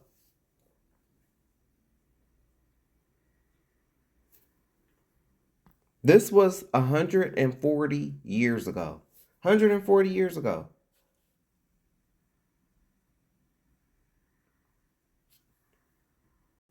And when you think about it, right, a generation is typically 20 to 30 years. So even if we went with, 20 years, that's six, what? No, that's seven. 7 people. Yeah, that's 7 people. That's 7 generations. So that means that, these white folks, they live, right? Went on to have kids. Their kids had kids. Their kids had kids. And their kids had kids, right? Never paid for what their fathers or what their forefathers did. They say the sins of the father are passed down to the child. Well, these people, they never paid for theirs. That's why there's not going to be a lot of them. It's not a slither.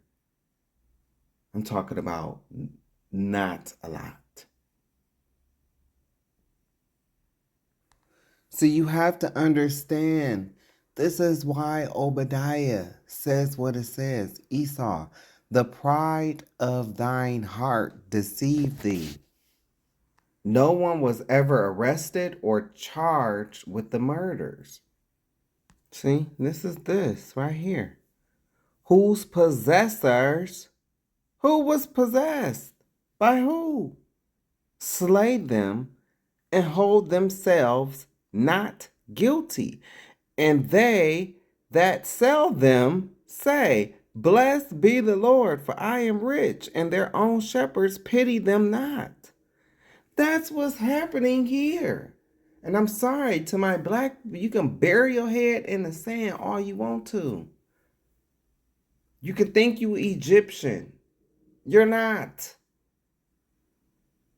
You're not.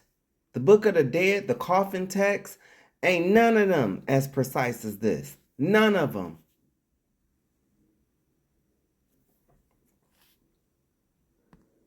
Obadiah 1, starting at verse 2, Behold, I have made thee small among the heathen, because out of the other races, they are the smallest race.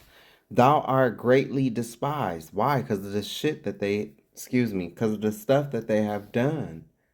Them ruling by the sword. You see what they just did, what I just read about what they just did, and nobody was arrested. Yeah, that's why they're despised. The pride, look, verse 3, the pride of thine heart hath deceived thee.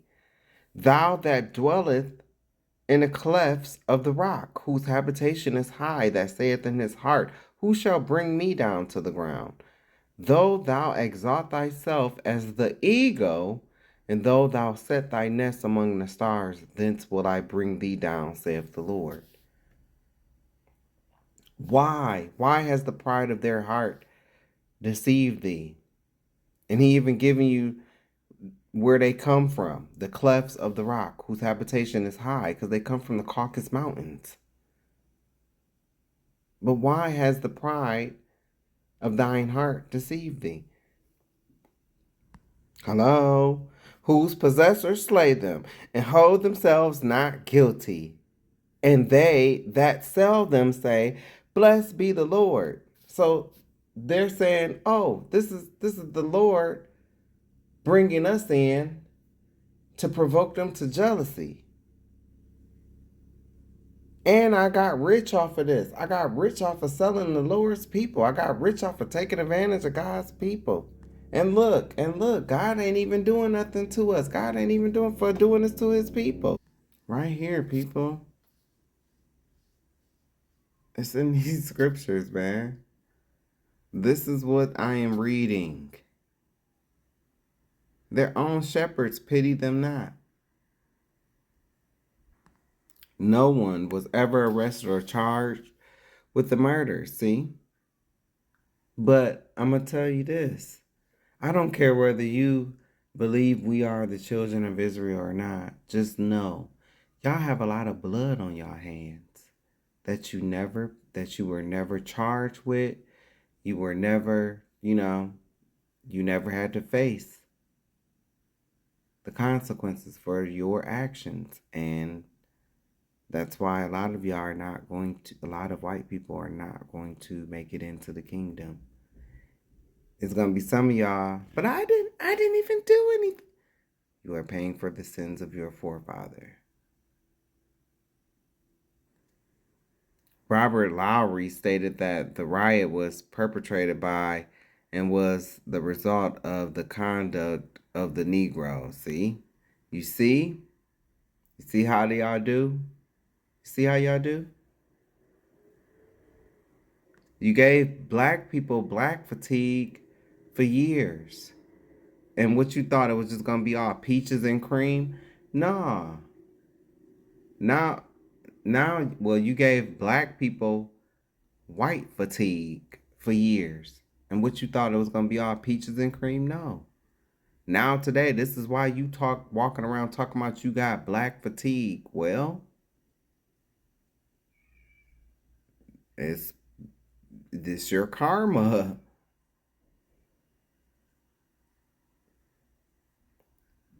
People across the United States expressed outrage and demanded an investigation once they read the newspaper reports about the atrocity.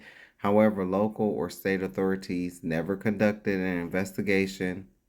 President Grover Cleveland also denied a request for federal action from former U.S. Senator Blanche K. Bruce. Besides newspaper reports, there are a few written accounts of the massacre.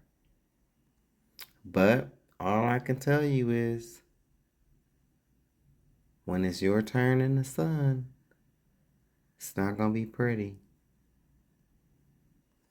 All right, so we're moving on. 75, the Clinton, Mississippi riot, 1875. And 76, the Colfax massacre, 1873. The Clinton riot. On September 4th, 1875, Charles Caldwell, a former slave and Republican state senator, organized a political rally at Moses Hill. Firing erupted during the rally, attended by more than 1,500 blacks and about 75 whites, including some white Democrats. During the ensuing melee, at least 4 whites and 5 blacks were killed, but in the next few days, many more blacks were killed by vigilante mobs from nearby towns. The violence served as a pretext for the return of white rule and the end of Reconstruction in Mississippi. The Clinton riot began on September 4th, 1875, in the small town of Clinton, Mississippi, at a Republican rally to introduce the party's candidates who were running for political office in the upcoming November elections. The immediate death toll included 5 blacks and 3 white men.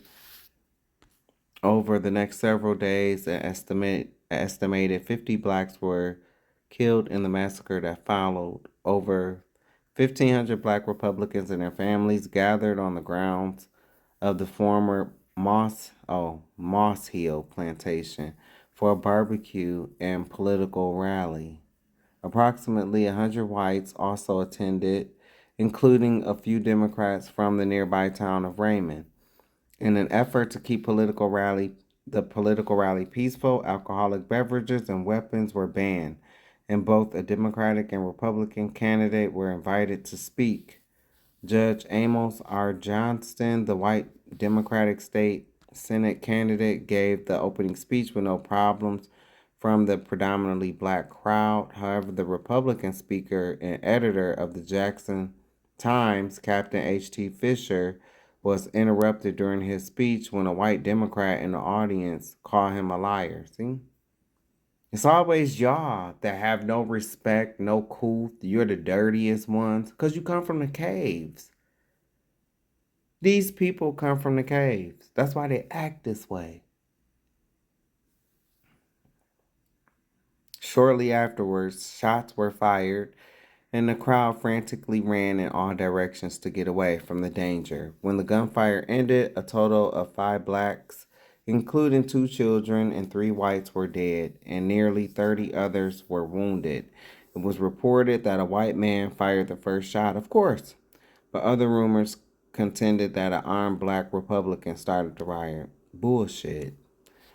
Later that night, white militia associated with the Mississippi Democratic Party were called in from Jackson, Vicksburg, and surrounding area for assistance against armed blacks. The militia group, who called themselves Modoc after an Indian tribe in California, began a manhunt for blacks in Clinton. Go figure. The following days were marked by violence and bloodshed as the white mob indiscriminately shot and killed nearly 50 blacks in Clinton and the surrounding area.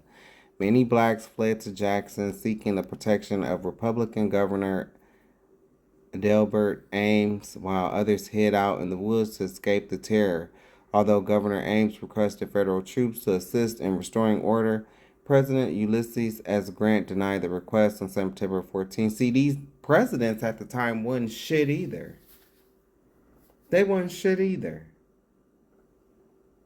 Denied the request on September 14th and adopted a policy of non-intervention, leaving Ames and the local black and white Republicans without protection. But you know what? I guarantee you, if some way, somehow, if they started whooping them white men's ass, he would have jumped on it like that. But to protect the white men.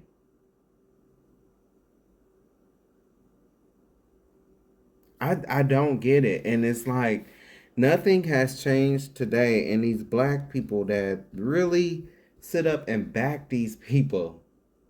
My prayer is that if a race war do break out, I hope they are the first to go. I hope so. Like Ted Scott, gone. Did all that bootlicking and you gone. What did it get you? Nothing. Because you're still a nigga at the end of the day. With some big ass horse teeth, gums. It's so mind boggling. It's like, damn, y'all really hate LGBTQIA that much that you will back these people, but it's like you don't see how they're waving this carrot of, yeah, we're going to get rid of all the LGBTQIA and the transgenders. They're waving that as a carrot in your face, but then they got all this stuff about racial stuff, about black people and, you know, the critical race theory. And this is all the shit that they came up with, by the way. And somehow you don't see that, though. It's crazy. It's mind-boggling to me. Some of y'all, like some of you black people, I really think, like, if they came to you and said, okay, we're going to get rid of all the LGBTQIA, we're going to get rid of all the transgenders. If you put on these yokes of iron and these chains and go back into the fields and work, I guarantee you a lot of y'all would do it. That's how hateful and dumb you are. And that might sound crazy, but it's true. That's how dumb a lot of y'all are. You just don't get it. When you see LGBTQIA trust, they got something about black folk up in there too. They go hand in hand. Hey, I wish it didn't, but it does. The Clinton riot and other race riots were part of white Democrats' effort to regain political power in the November 1875 election at the end of Reconstruction in Mississippi. The Colfax Massacre, 1873.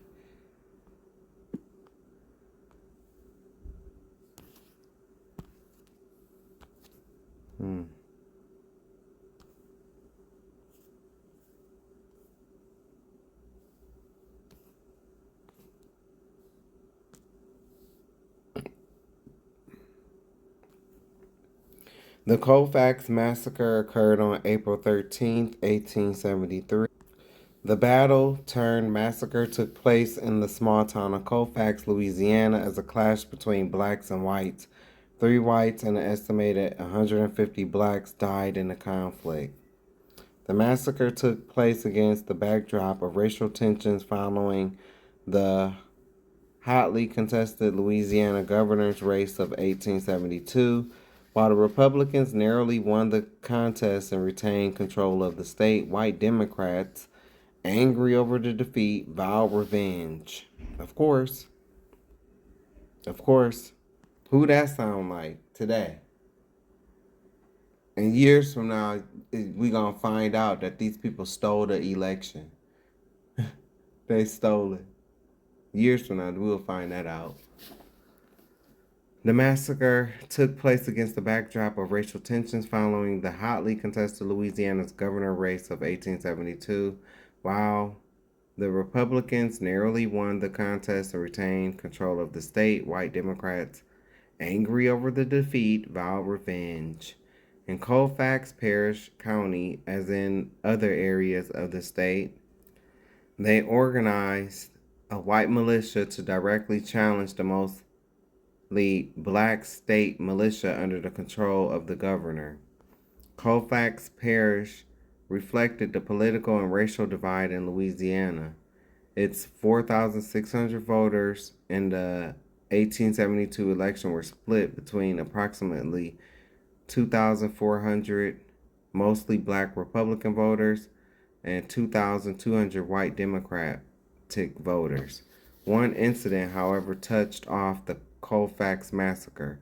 On March 28, local white Democratic leaders called for armed supporters to help them take the Colfax Parish Courthouse from the black and white GOP office holders on April 1st. The Republicans responded by urging their mostly black supporters to defend them. Although nothing happened on April 1st, the next day fighting erupted between the two groups.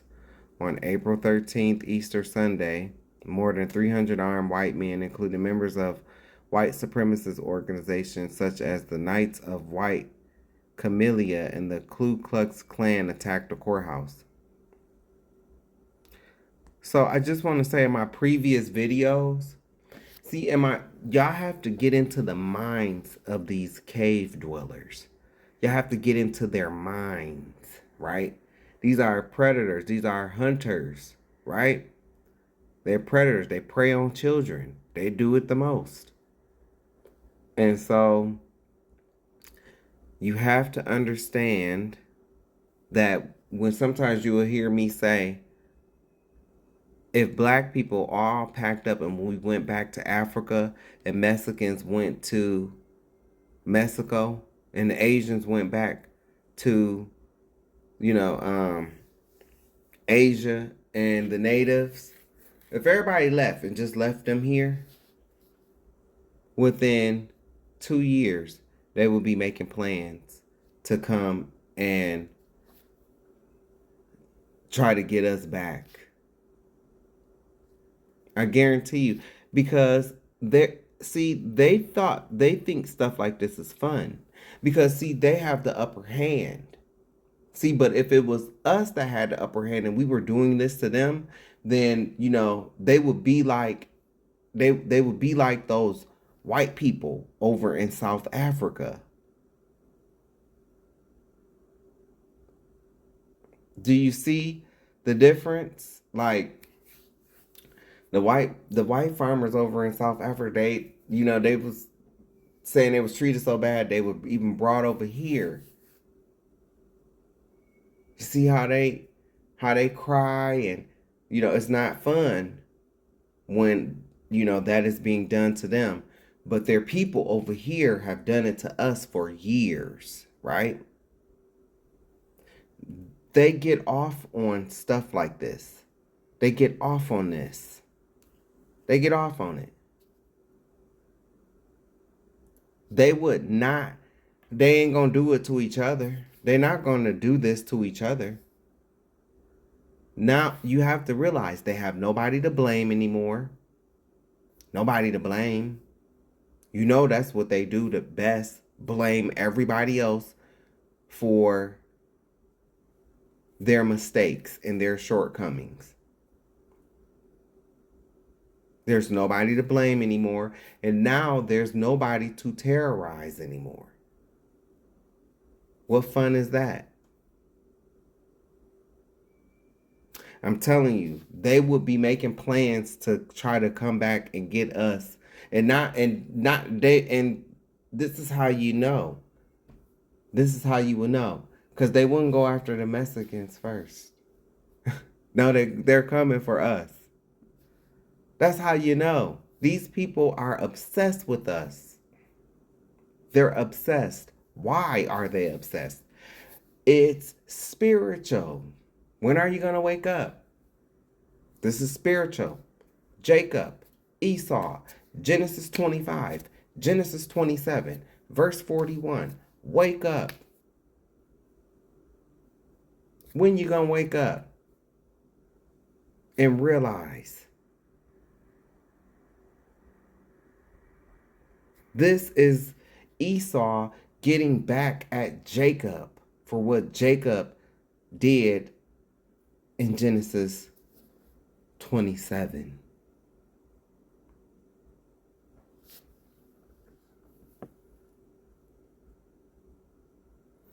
When the militia maneuvered a cannon to fire on the courthouse, some of the 60 black defenders fled while others surrendered. When the leader of the attackers, James Hadnot, was accidentally shot by one of his own. See?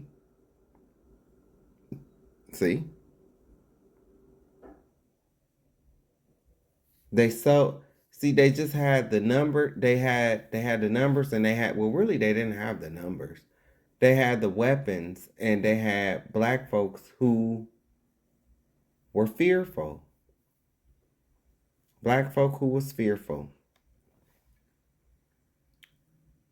And look, his dumbass got shot by one of his own men. And then look what happened. The white militia responded by shooting the black prisoners. Baby.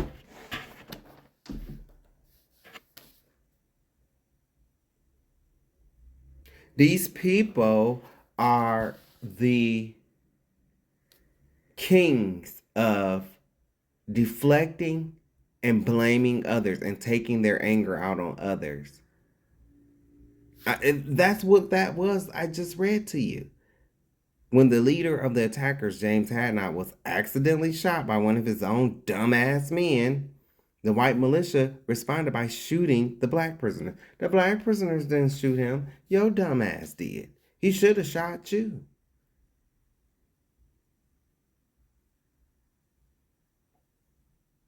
Those who were wounded in the earlier battle, particularly black militia members, were singled out for execution.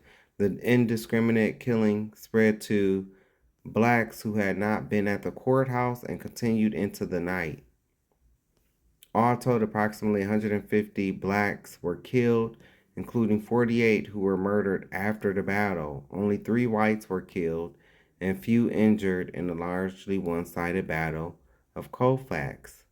On April 14th, the state militia, under the control of Republican Governor William Kellogg, arrived at the scene and recorded the carnage. New Orleans police and federal troops also arrived in the next few days to reestablish order.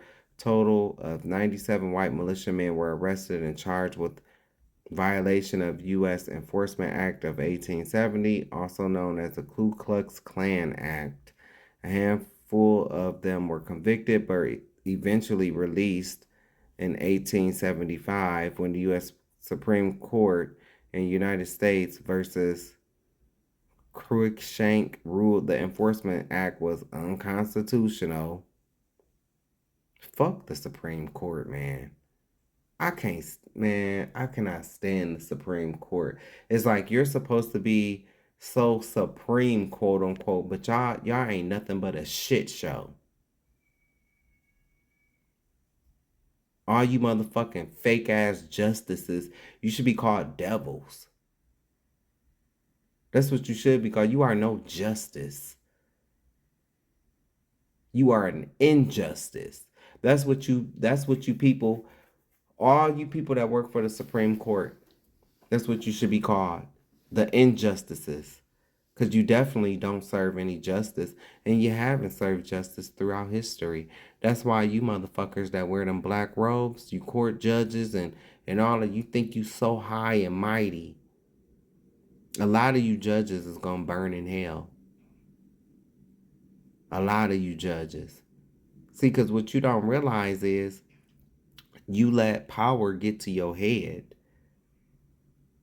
And you forgot. You're not God. And you got your judge shit because of a system that was built on systematic racism towards black people. So yeah, they put you in place because your ass is white and Esau. And you followed the plan against the blacks. Jacob. A lot of these, I do not agree with a lot of this shit. Like, a lot of these judges, they'll try to hold you in contempt, but then the whole time they'll be disrespecting you, talking down to you. Fuck you judges, man. Fake ass motherfucking judges. Y'all ain't no judge. You are no judge. You don't come close to any judge of the Bible. You are corrupt. No one was ever arrested by the state of Louisiana or by intimidated local officials. See, they all work hand in hand. Even the bitch-ass Supreme Court.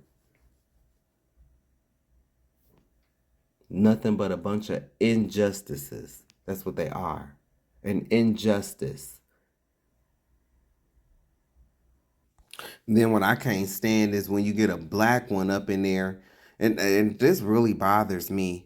This really fucking bothers me about black people. You get a black person up in there and they get some fucking power. Then they want to, I'm gonna follow the rules. I'm gonna follow all the rules and gonna stick to the books. I can't stand that shit. It's like, you the only one playing by the rules, Midnight. You the only one. With your dumb ass. Fucking Carlton Banks. I can't stand no Carlton Banks ass nigga, man. Let's see if we can get through these. The Hamburg Massacre, 1876. The Meridian Race Riot, 1871. The New York City Draft Riots, 1863. The Thibodeau Massacre, November 23rd, 1887. Verdun, Illinois Race Riot, 1898. And number 82, Wilmington Race Riot of 1898. So we on number 82. And excuse me if you hear me pacing. Hey, I'm reading. I'm getting this done. The Hamburg Massacre, 1876. On July 8th, 1876, the small town of Hamburg, South Carolina, erupted in violence as the community's black militia clashed with whites from the surrounding area. Hamburg was a small all-black community across the river from Augusta, Georgia. Like many black communities in South Carolina, it was solidly Republican and with GOP in charge. In Columbia, some of its men were members of the militia. On July 4th, two white farmers from surrounding Edgefield County, Thomas Butler and Henry Getson, attempted to drive a carriage through the town along the main road, but were obstructed by the all-black militia, which was engaged in a military exercise. Although the farmers got through the military formation after an initial argument, racial tensions remained high. 2 days later, Butler and Getson brought a formal complaint of obstruction of a public road before the local court in Hamburg. The case was postponed until July 8th. Matthew C. Butler, an Edgefield attorney, appeared as the farmers' counsel. Butler demanded that the Hamburg Militia Company be disbanded, although that action had no direct connection to the complaint. By this point, hundreds of armed white men, including many who were members of various rifle clubs, descended upon the small black community. Militia members retreated to a stone warehouse, which they used as their armory. Sometime during the afternoon, a battle ensued. Surrounded and outnumbered, 25 militiamen and 15 Hamburg residents fought back from the armory. By mid-afternoon, a white attacker and a militiaman lay dead, and a few more members of the militia were wounded. A cannon was brought over from nearby Augusta and aimed at the armory. As cannon fire blew a hole in the armory, some black militiamen in Hamburg's town Marshal James Cook attempted to flee. Cook was shot and killed. The rest of the militiamen and townspeople were captured in the armory. 4 of the militiamen were brought out and immediately executed by the white mob. The rest were allowed to escape, though as soon as they began to flee, the whites trained their guns on the escaping men, shooting as many as possible. 7 men died that afternoon. 6 were black militiamen or civilians, and 1 was a white farmer killed in the attack on the armory. Although blacks were the majority of victims, Wade Hampton, an ex-Confederate general who would run for governor as Democrat in the fall election, used the Hamburg massacre to remind the mostly white voters across the state of the racial danger of Republican-controlled government. Hampton and the Democrats won the election and effectively ended Reconstruction in South Carolina. The Meridian Race Riot, 1871.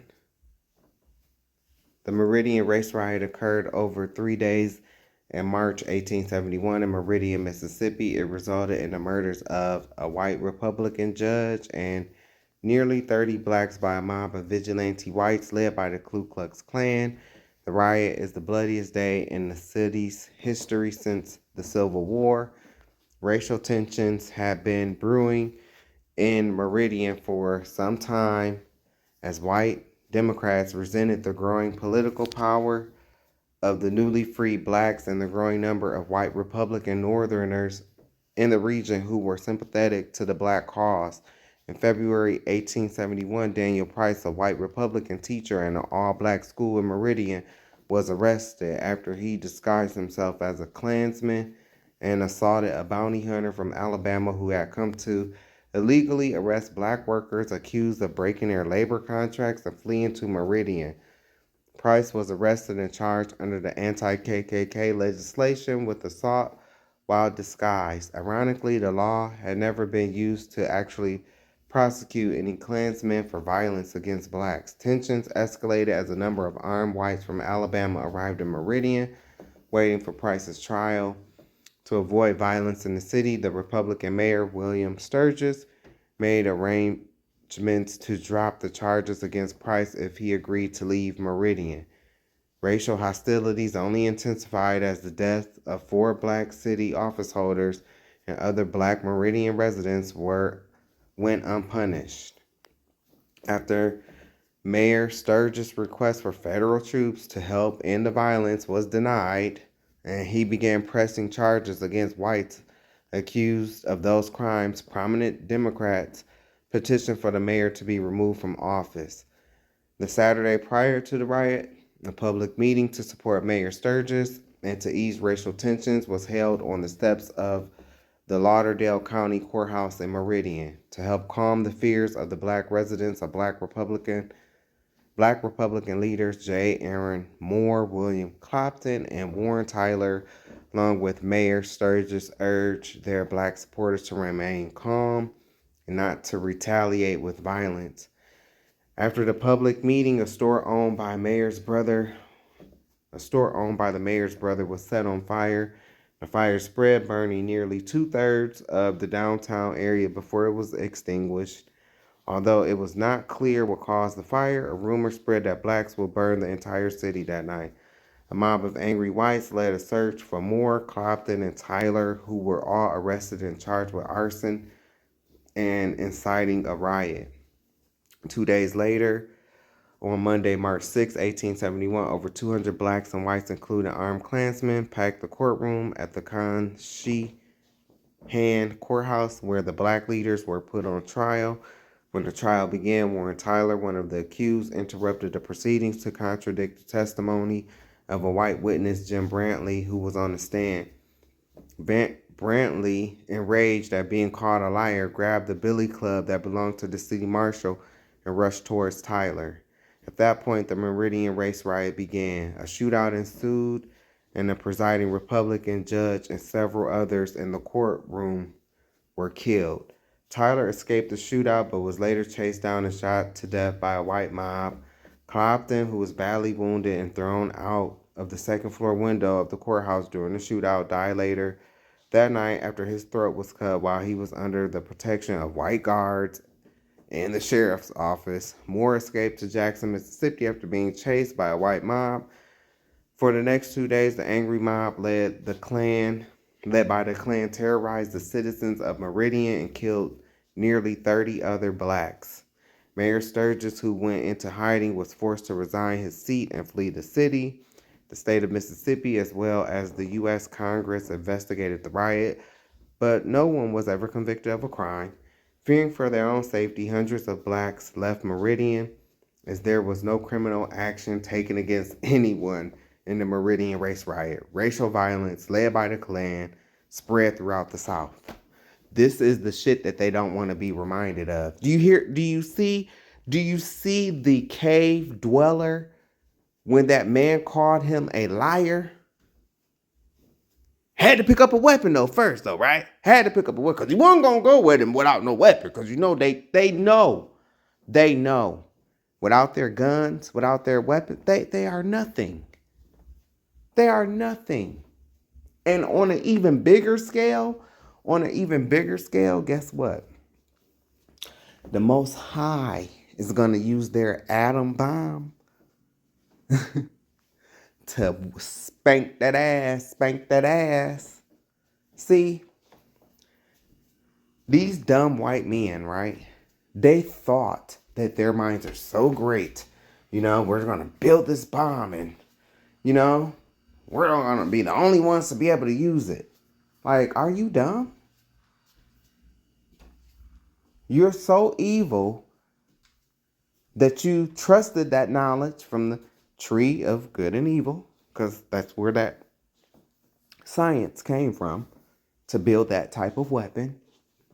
But God let them do it. Because that's what's going to be used against them. The New York City draft riots, 1863. The New York City draft riots remain today the single largest urban civilian insurrection in United States history.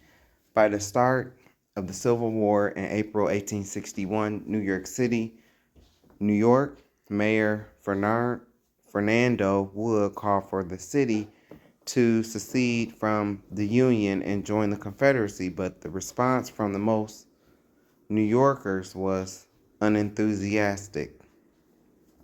Nonetheless, 2 years later, when the U.S. government instituted the first military draft, get